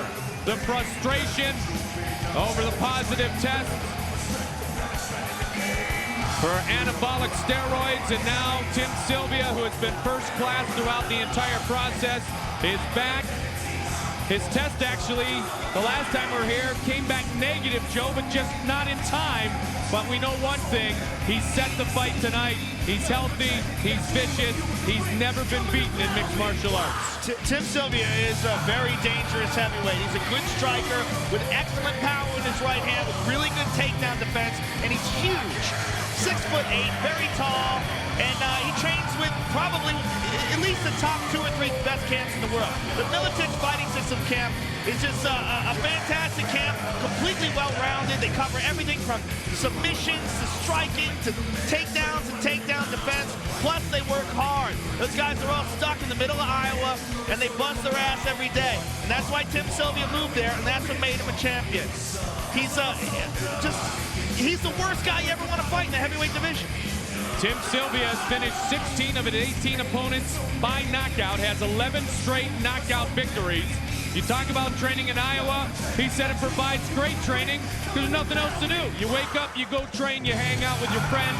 Not a big party guy, not a lot of disruptions. He's trained himself to be an ultimate fighter inside the Militich camp.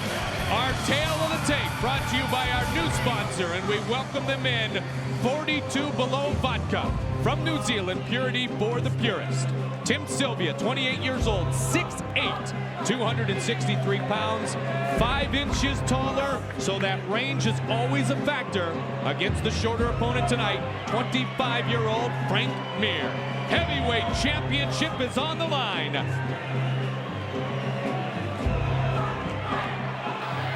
All right, gentlemen, we've been over the rules already. Let's keep it clean. Let's keep a clean fight. Follow my instructions at all times, and I'm going to stay out of your way. Protect yourselves at all times. Touch gloves, and let's come out ready to fight. That's the referee, Herb Dean. Herb Dean, our referee tonight. Accomplished mixed martial arts fighter himself. Frank Mir. Tim Sylvia. It's interesting if you look at Tim Sylvia's body, the reason why he took anabolic steroids, I actually talked to him about this, not to get bigger. He just wanted to look more like, more ripped. He wanted to have a six-pack. He just does not have one of those bodies. But don't let that deceive you. He's got a couple of sledgehammers. One's named left, the other's named right. Big right hand. Don't need a six-pack when you have those. Oh, a big knee. Nice kick by Mir and a nice knee by Sims. And remember, the knees are dangerous with a big man. A la semi-shot. There's a strong takedown. This is where Frank Mir wants to be.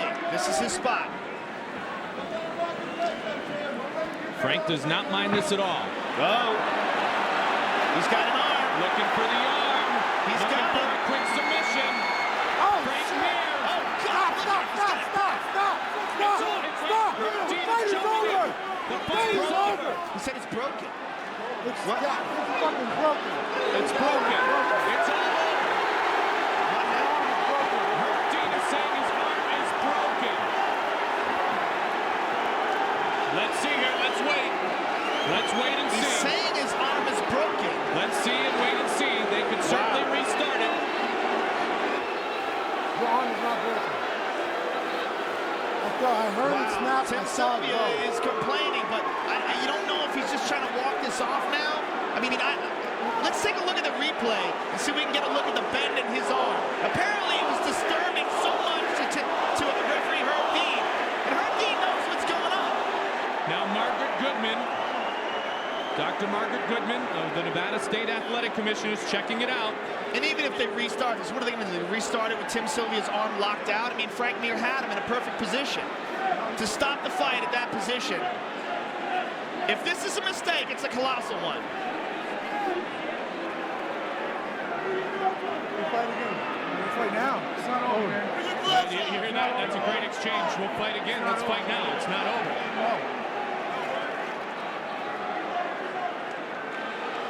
Wow, I think they're going to restart the fight. Tim Sylvia very upset. Now here's the arm. Now you look, Frank Mir's got a beautiful arm bar here. He rotates. And he's turning it sideways. You know what? I don't know what Herb Dean was seeing. It's hard to see it from that angle there. Okay, here we go. This is what he's looking at. His arm is turned sideways. I think Herb Dean might have been confused here. They may very well. Dana White, the UFC president, is inside the octagon opposite of our replay. I saw that. Yeah. Oh, it did look like it broke. Whoa! That looked like it popped. What is that? Shaquille O'Neal. Can we see that the same thing? Look at Shaq's expression.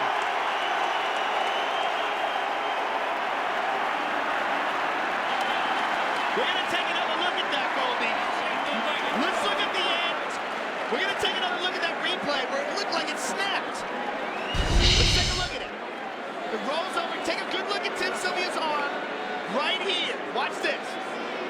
Pop! What's that? Yeah. What is that? Is that a broken arm? What is that? Now that certainly looks like it snapped. You're right, Joe. But his arm isn't swollen. No. You know, I mean, I don't know if he's playing it off like it's okay. But that justifies Let's what take Herb another Dean look. has seen. That looks like he broke his arm. Yep. They're calling him in for a decision. Bruce Buffer.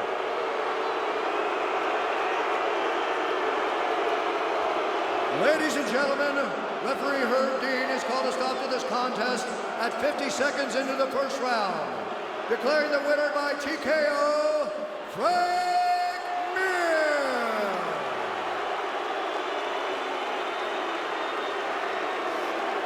Disappointment in the eyes of Tim Sylvia. Frank Mir certainly didn't want to win his heavyweight championship in this fashion. Joe Rogan moving up to the octagon to get some further clarification of the situation. If Tim Sylvia has a broken arm, he certainly isn't reacting as such. First of all, looking at the replay, it looked like the arm broke. Did you feel it break? It was popping. That's why when the ref jumped on me, I figured he said Let's take a look at it again. Watch how it rolls over and watch his forearm. It looks like it snaps, right? Watch how he rolls it over. Right here. Watch this. Right there. That looks like a broken arm to me. That's what I felt. I mean, hey, Tim's a tough motherfucker. He's ready to fight some more with a broken arm. Well, but they stopped the fight. Sorry. It's okay. Now, a lot of people that are booing, obviously they didn't see that, and I think they're going to have a different opinion of it now. Do you think he's just proud and he just wanted to tough it out and just... Oh, yeah, he's Milicic's camp, man. None of those guys are going to tap. Did you see what Matt Hughes just did? He ain't going to tap. I plan on trying to break it. It was breaking. Referee stopped it to keep him from getting a broken arm. I don't know. Then that's a judgment call on them. But I mean, let me break it next time all the way, and then we won't have this argument. All right, well... It looks pretty clear. Would you have rather have the referee not step in and have him just eventually submit? I mean, he's going to have to submit. I want to give the crowd what they want to see. If they want to see the guy get his arm ripped totally off, I'll rip it off. If they want to see the referee jump on it, whatever happens. I don't want to see people booing. That's my... Well, I don't think they're booing now. You guys have a different opinion of it now? That's a confused roar. I don't know what that means. Look, congratulations. Some beautiful technique, and congratulations on the heavyweight championship. Thank you. Let's talk to Tim. Keep in mind, a fighter must be able to intelligently defend himself, and if the limb was in danger of being broken, or if it was indeed broken, then the stoppage would be justified to protect the fighter. In some's opinion, it's a judgment call by the referee, and Herb Dean made the judgment. And Frank Mir is the heavyweight champion. Disappointed Tim Sylvia, obviously. Now, Tim, we just looked at it on the replay. I know you didn't tap, and I know you didn't want to stop the fight, but did that arm break? I don't think it broke, no. Let's take a look at the replay again and tell me what you see. When he got the arm bar and he rolled it over, you can see your forearm snap. Watch it, right? Watch this. Right here. Pop. That looks like a broken arm. You know, it popped out a joint maybe, I don't know. But it's not broken, bro. I'm ready to fight. I'm a warrior. Always want to fight. We're going to do this shit again. I want to thank Full Contact Fighter and all my other sponsors, Commission Chiropractic, ISA, Domination Athletics. Sorry I let everybody down tonight. I came here for a fight, apparently. You didn't let anybody down. You didn't quit, and the referee stopped the fight, and you showed tremendous amount of heart to be able to even continue. If that is a broken heart, if that is a broken arm, I mean, that's an incredible amount of heart to be able to try to fight on and to want the fight to continue with a broken arm. I'm ready to go, man. Let's do it. It's right now, It really kills me to see Frank Mir have that belt around his waist by the referee stopping it the way he did. The referee's got a job, and I know I don't, everyone makes mistakes. But like I said, you showed tremendous heart, and you're a true champion, and I'm sure you'll be back. I will be back, mark my words. Tim Sylvia, ladies and gentlemen.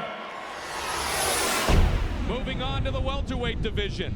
An abundance of bad blood and animosity exists for this matchup as they meet again. Frank Trigg and Dennis Superman Hallman.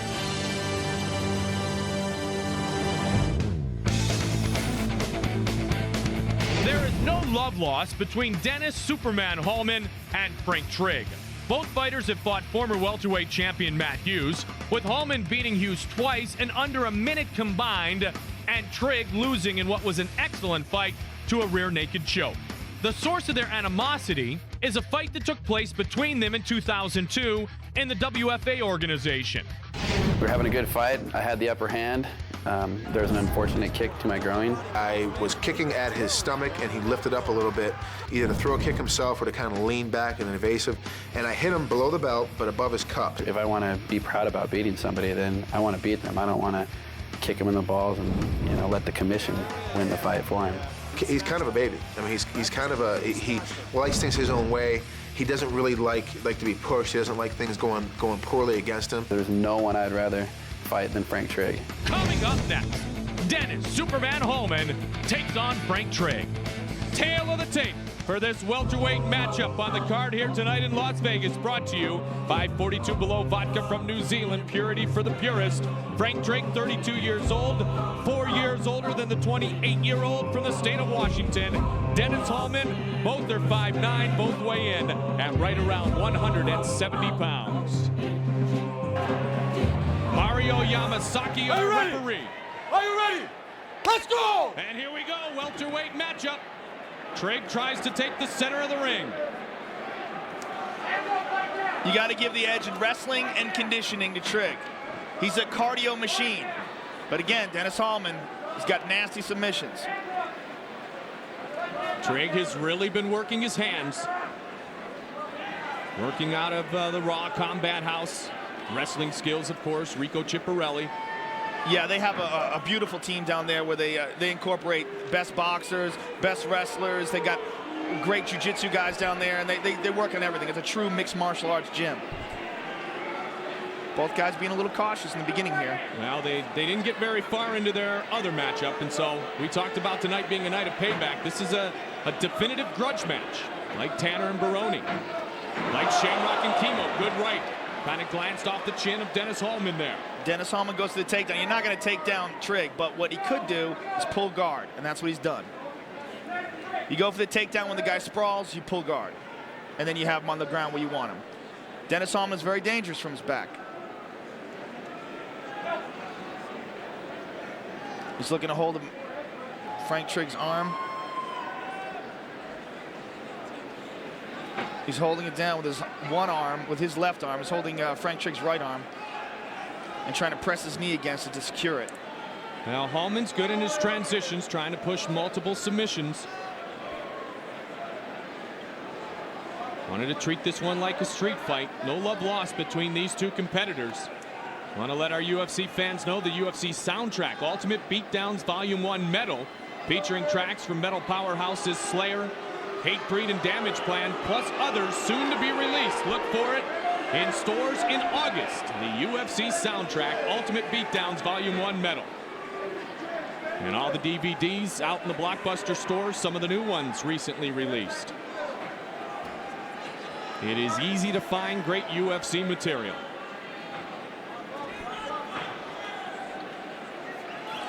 Frank Trigg, well, there he goes. Right when I said that he rises up. I said he was just kind of holding down there in Dennis Hallman's guard. Now this is where he can get caught. Yep, Trigg transitions. Big shots. Leg locks are very dangerous. You go for leg locks, you commit to that leg, you leave your head wide open, you can get smashed. Now Trigg delivered a couple of blows. Looks like Dennis Hallman's got a hold of the foot, though. This is a bad spot for Trigg. If Dennis Hallman can really wrap his arms around it, he might be able to straighten it out. But again, you run the risk of getting smashed here. Right there. Yep, and that's it. Force him to give up on that submission attempt. Trying to pass guard. Nice punches. Yeah, good punches teeing off his Trigg. Hallman's going for that leg again. He's got to hold the heel. He might have it here. He looks like he's got a heel hook. Trigg trying to spin with it. If Hallman can straighten him out. Right now, he's got his leg bent and he's not in danger. The ability for Trigg to continue to damage Dennis Hallman. The reason Hallman had to let go on those submission attempts. Yeah, that's a bad spot you put yourself in when you go for the leg. When you go for the leg, you're committing and you leave that guy's both arms wide open. When you commit to a leg, the other guy's arms are free. Good pacing, though, in the first round here by Frank Trigg. Trigg felt like he would have to weather an early storm, but I'll tell you what, it's Dennis Hallman who's having to weather an early storm here. Yeah, that's always been the conventional wisdom of Dennis Hallman, is he's the most dangerous in the first few minutes of a bout.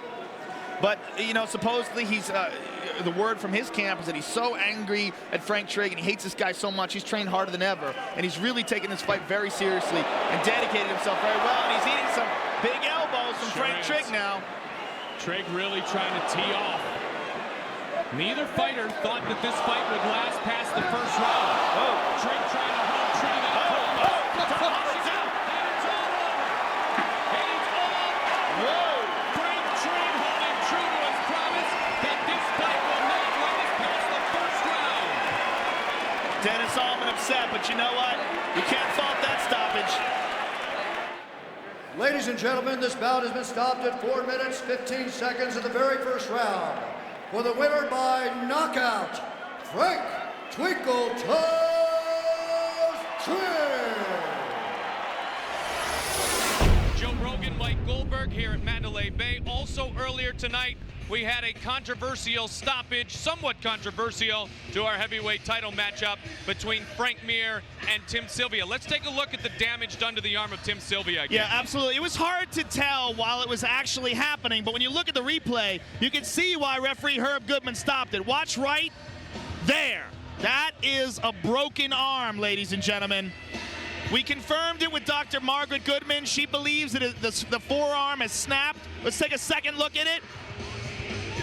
And it's not the elbow. It's not an elbow popping. That is a forearm breaking. Pow! Oh! I asked Tito Ortiz, and Tito's going to join us to talk about our main event of the evening in a moment, but I asked Tito a second ago, could Tim have no reaction to something like that? And he said, yeah, because of the adrenaline, at first he might not have a reaction. Yeah, well, here's the thing. Tim, when I asked him, is your arm broken? He said, I don't think my arm's broken. You know, I mean, you would know if your arm isn't broken. He's just so juiced up with adrenaline. He wants to fight so bad. He was willing to fight. He said right after the fight was over, it's not over. We're going to fight right now. All right, well, you talked about the clarification that we got from the great Dr. Margaret Goodman, and just a moment ago, Joe sat down with Margaret Goodman. Probably fractured either the radius or the elbow bone, right in the middle of the forearm. At least we know he tore a tendon. So we're sending him right now for a stat x-ray. Hopefully we'll have the result before the end of the show. So that bend that happened in the middle of his forearm, that's the arm cracking? Exactly. All right, Goldie, you heard it here. I mean, Tim Sylvia, incredibly tough guy for withstanding that and wanting to fight on, but we have to err on the side of caution. So Dr. Margaret Goodman stopped the fight for a good reason. Now, that's a good point earlier, and Margaret Goodman is very experienced. She's been around this a long time. Yeah, and they're there to protect the fighter, Sal. Sometimes a fighter can be their own worst enemy if they really believe that they're okay and they're hurt, and they continue on and they have a career-threatening injury like that. All right, let's move ahead and look forward to the main event of the evening as we get set for Ken Shamrock and Kimo, our main event of the evening.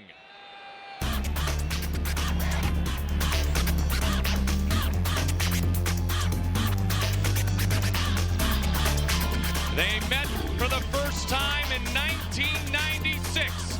A Hall of Famer against a true warrior. Veterans of the Octagon. Main event of the evening. The world's most dangerous man, Ken Shamrock, taking on Kimo.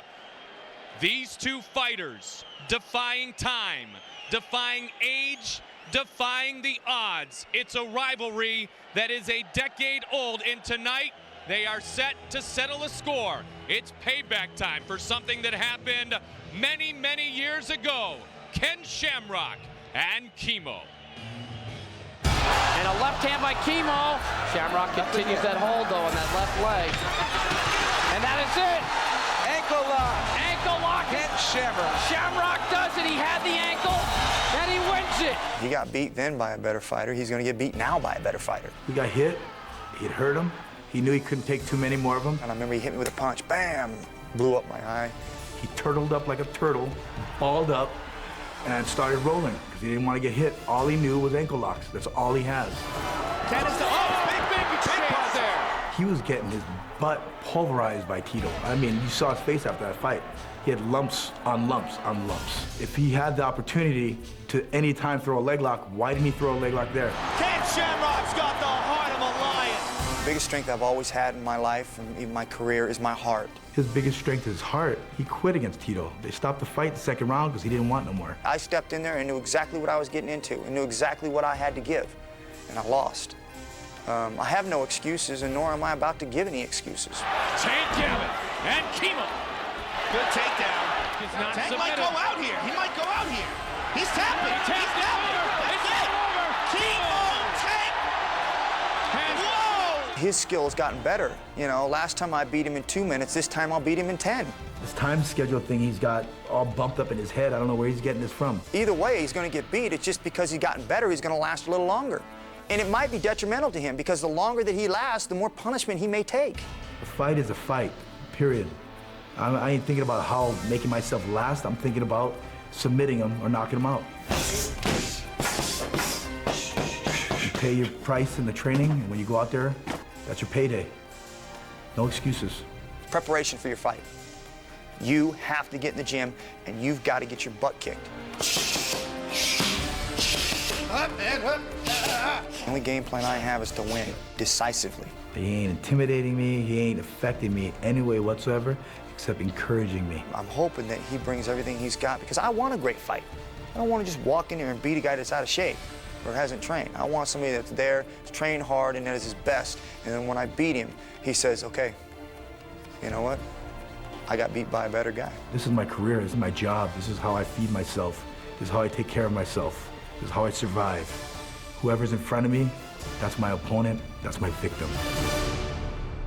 So we get set for the main event of the evening between Ken Shamrock and Kimo. A lot of vengeance, big rivalry between these two warriors. Big rivalry and a lot of questions. You know, what does Ken Shamrock have at age 40? Coming back from ACL surgery, coming back from a big loss to Tito. He's obviously reinvigorated. He obviously is enthusiastic about this. He really wants this fight. He really wants to show everyone that he's still got it.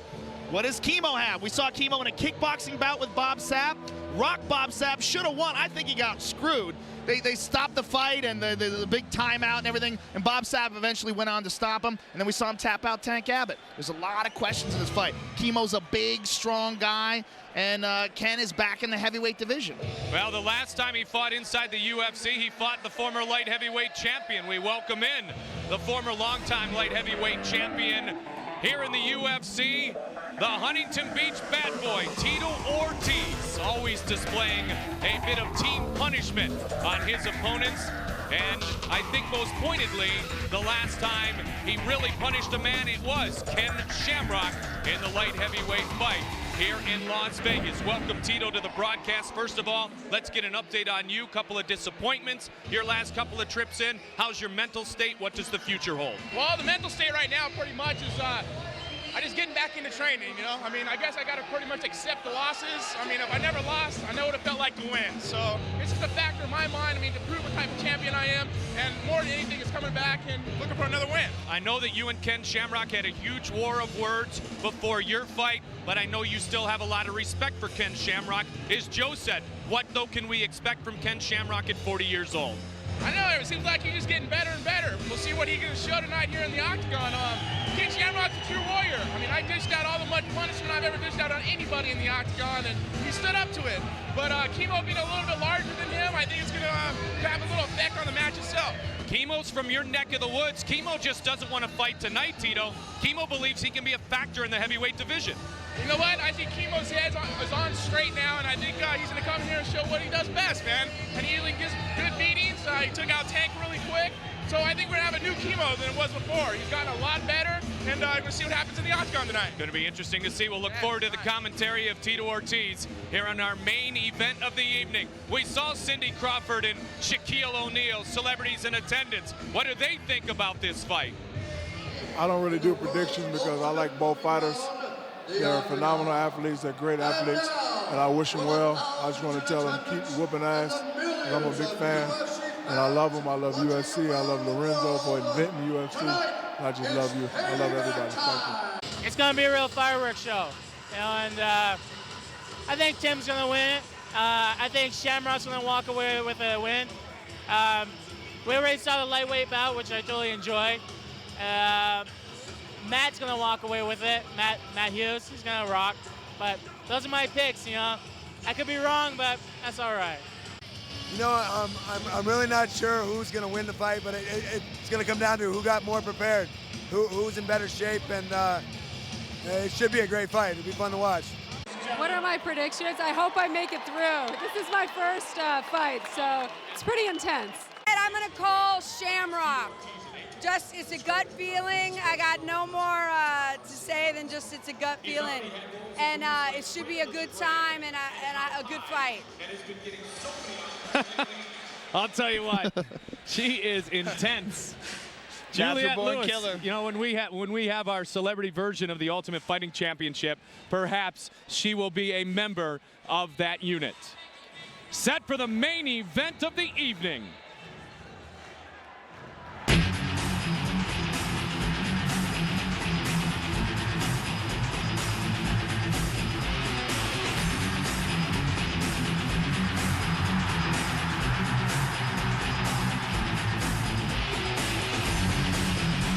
Born in Munich, Germany. First broke onto the scene at UFC 3. He was the first man really to ever punish Royce Gracie, the two-time champion at that point. In fact, Royce won that matchup but couldn't continue that night because of the punishment delivered to him by Kimo.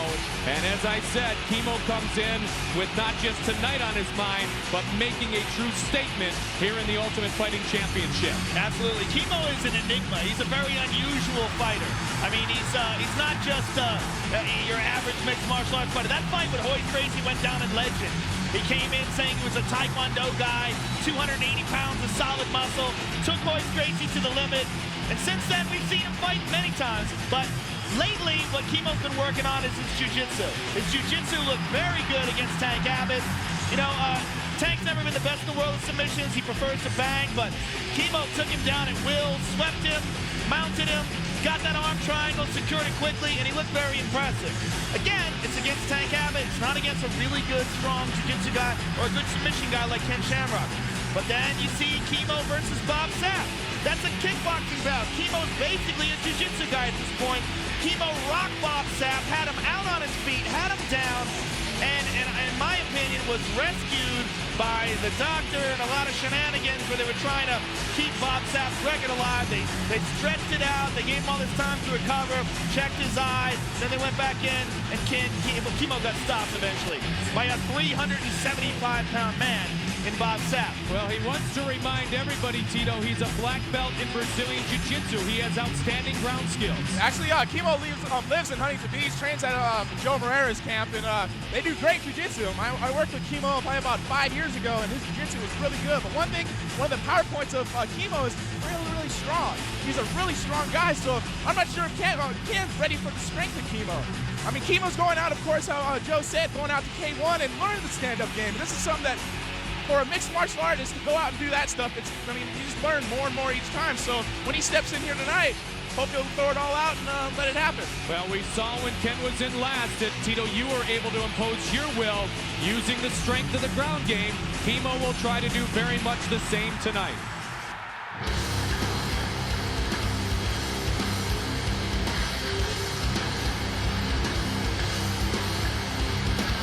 The world's most dangerous man, born in Macon, Georgia, fighting out of San Diego, the UFC Hall of Famer. The crowd still loves this guy from UFC 1 to UFC 48. The legend returns. Ken Shamrock still hungry for combat at 40 years old. He looks really, really focused, guys. Him walking out, he feels it. I don't know, we'll see what happens. You know what, if you go back to the Ken Shamrock that fought Fujita, before Ken Shamrock injured his knee, he fought a very interesting fight with Fujita. We saw excellent takedown defense and really good stand-up skills.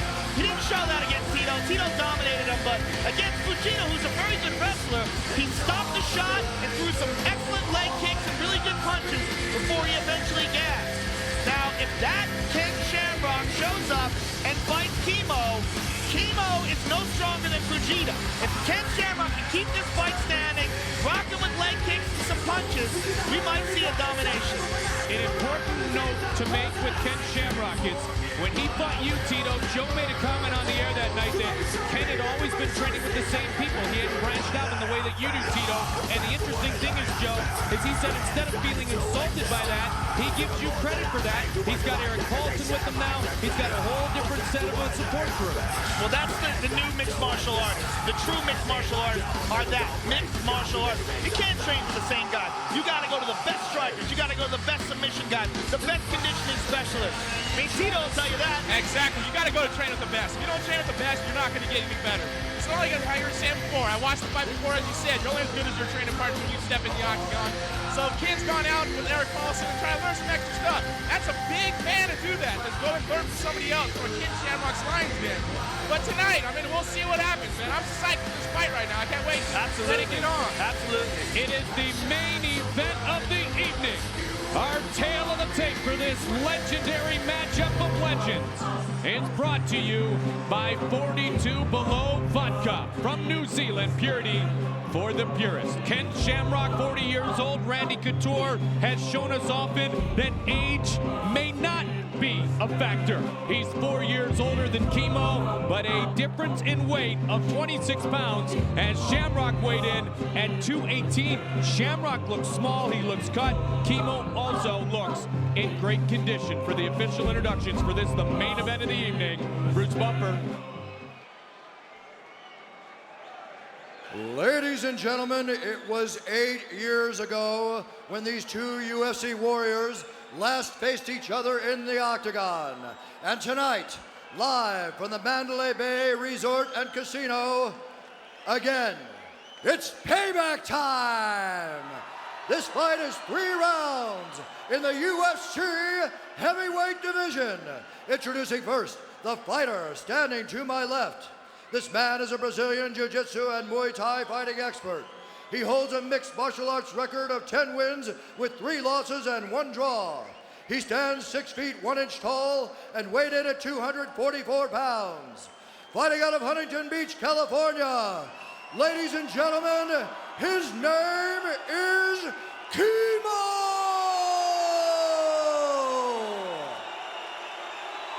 And now, introducing the warrior standing to my right. This man is a legendary UFC Hall of Fame fighter. He is an expert at submission fighting. He holds a mixed martial arts record of 25 wins, 8 losses, and 2 draws. He stands 6 feet tall and weighed in at 218 pounds.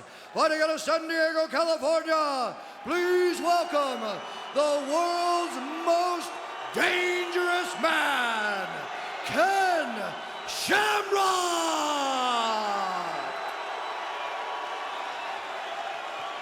When the action begins, our referee for this contest is Big John McCarthy.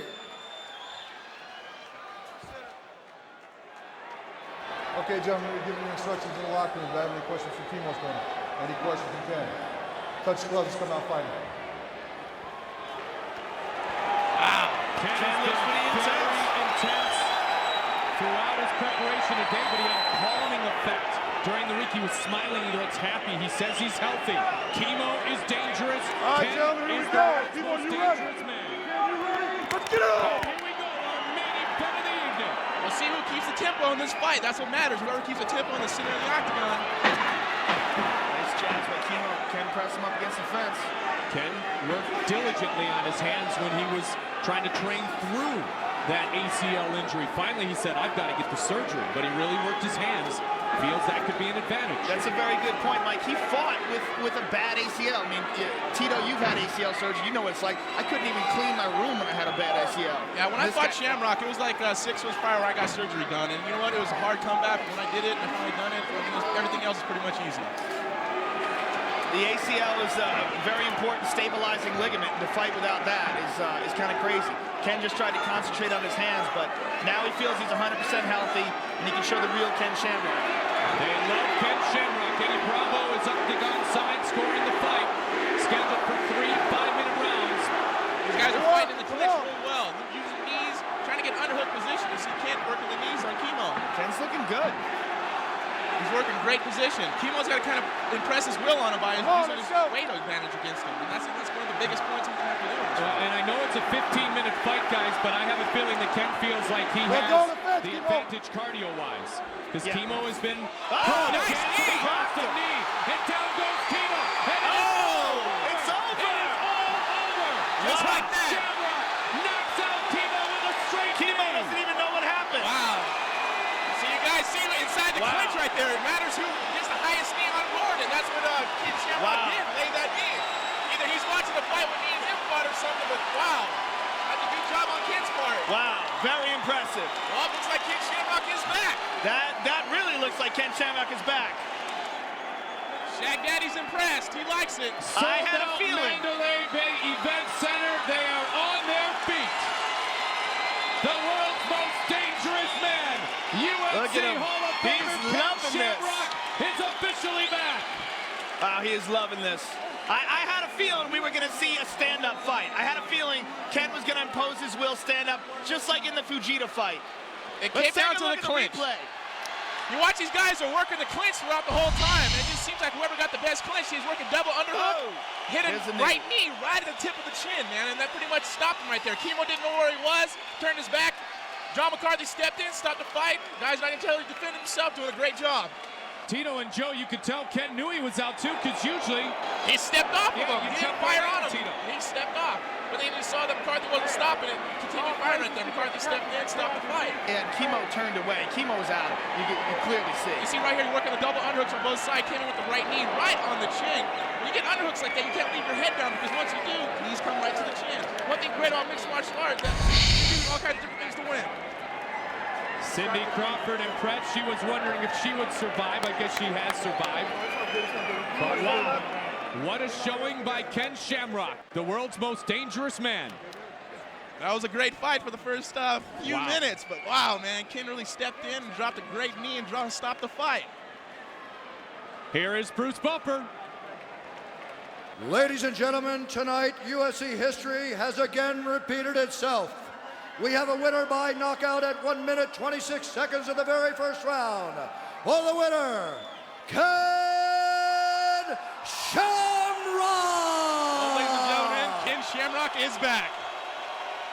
And she knew it too.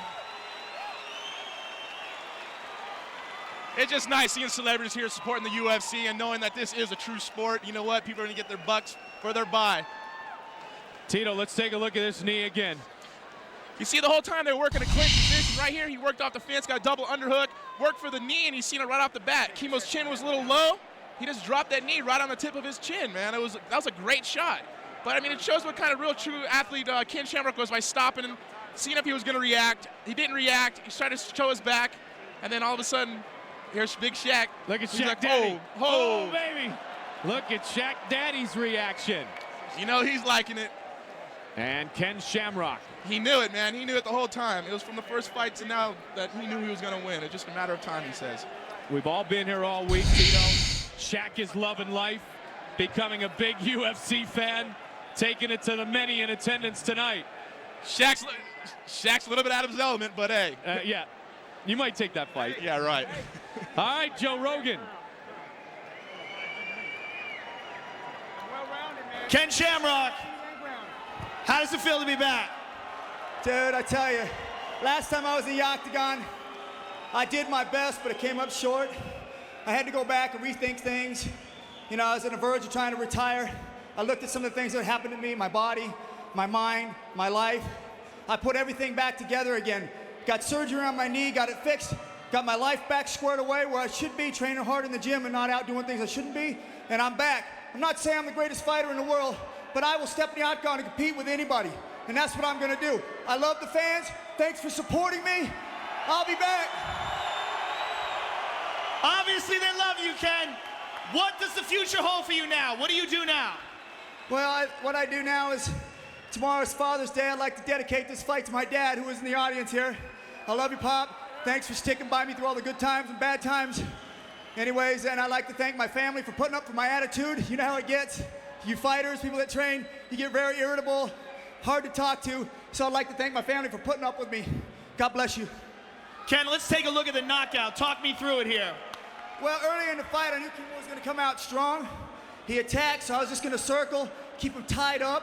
He kept putting his head down. I kept kneeing him to the body, and then he put his head down a little bit too low, started to get exhausted a little bit, and I just drove my knee into his chin. Did you know he was out right away? It looks like you just let him go and then decided to punch him. Well, I cut my knee on his mouth, so if that wasn't hard enough, I don't know, man. It was pretty solid, so when he went down, you know, I don't want to hurt the guy. He's my friend. Ken, your dad's in the audience here.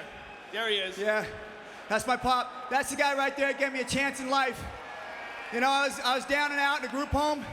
My dad took me in, showed me the way to go to fuel my anger into something positive. Football, wrestling, and now, of course, this. Thank you, Pop. Well, Ken, congratulations. It's always great to see a true legend and a true warrior return, and best of luck in the future. Ken Shamrock, ladies and gentlemen. I'd also like to say to my boys back home at East Lake High School Wrestling, Football, and Athletic Department, I'm bringing it home, baby. FCH, focus, composure, and heart.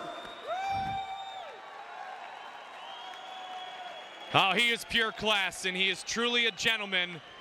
And a UFC pioneer, the UFC Hall of Famer, Ken Shamrock, with the victory here tonight. Congratulations to the world's most dangerous man. I'll tell you, as I visited with Ken all week long, he seemed to have this smile on his face, this inner peace, and I said, do you know something we don't know? And he just said, let me just tell you this. I feel great. I'm healthy for the first time in many years. I've gone to different degrees of training. I have great confidence, and I'm ready to go. He was intense as he came into the octagon tonight. He was obviously very prepared and victorious this evening. The world's most dangerous man, Ken Shamrock, with the victory here tonight. One of those nights here on a Saturday in Las Vegas. Some crazy finishes, but in the end, a definitive statement made by the legendary Ken Shamrock at 40 years old. Our submission of the night brought to you by our good friends at Tap Out. Tap Out clothing at inyourface.com. Undoubtedly, it has to be this in the heavyweight title fight. Frank Mir pops the arm of Tim Sylvia. A referee stoppage by Herb Dean, and then the doctor, Margaret Goodman, confirming that it is a fractured forearm suffered by Tim Sylvia. So it has been confirmed now. He went to the hospital to get the test, as Joe and Dr. Margaret Goodman talked about. So it was a good stoppage. So forget about controversy. His arm was broken. And really, you can't go on when your arm is broken. So a great job done by our referee, Herb Dean. Final comment from you, Joe, to wrap things up. Evan Tanner, Phil Baroni. Baroni did not look like himself. Evan Tanner with a nice victory tonight as well. Baroni looked listless and flat, and it could be that he overtrained. It could be that, maybe getting down to a leaner body size is not what's best for his fighting style. Who knows? But Evan Tanner persevered, showed warrior spirit. I mean, he showed great stand-up, great knees, dominated Phil Baroni, and got some vindication. Joe, great job again tonight. Always a pleasure working with you, partner. Joe Rogan, my partner here on the Ultimate Fighting Championship. For all your news here in the Ultimate Fighting Championship, more reaction from perhaps Kimo in the post-game press conferences, check it out at UFC.tv.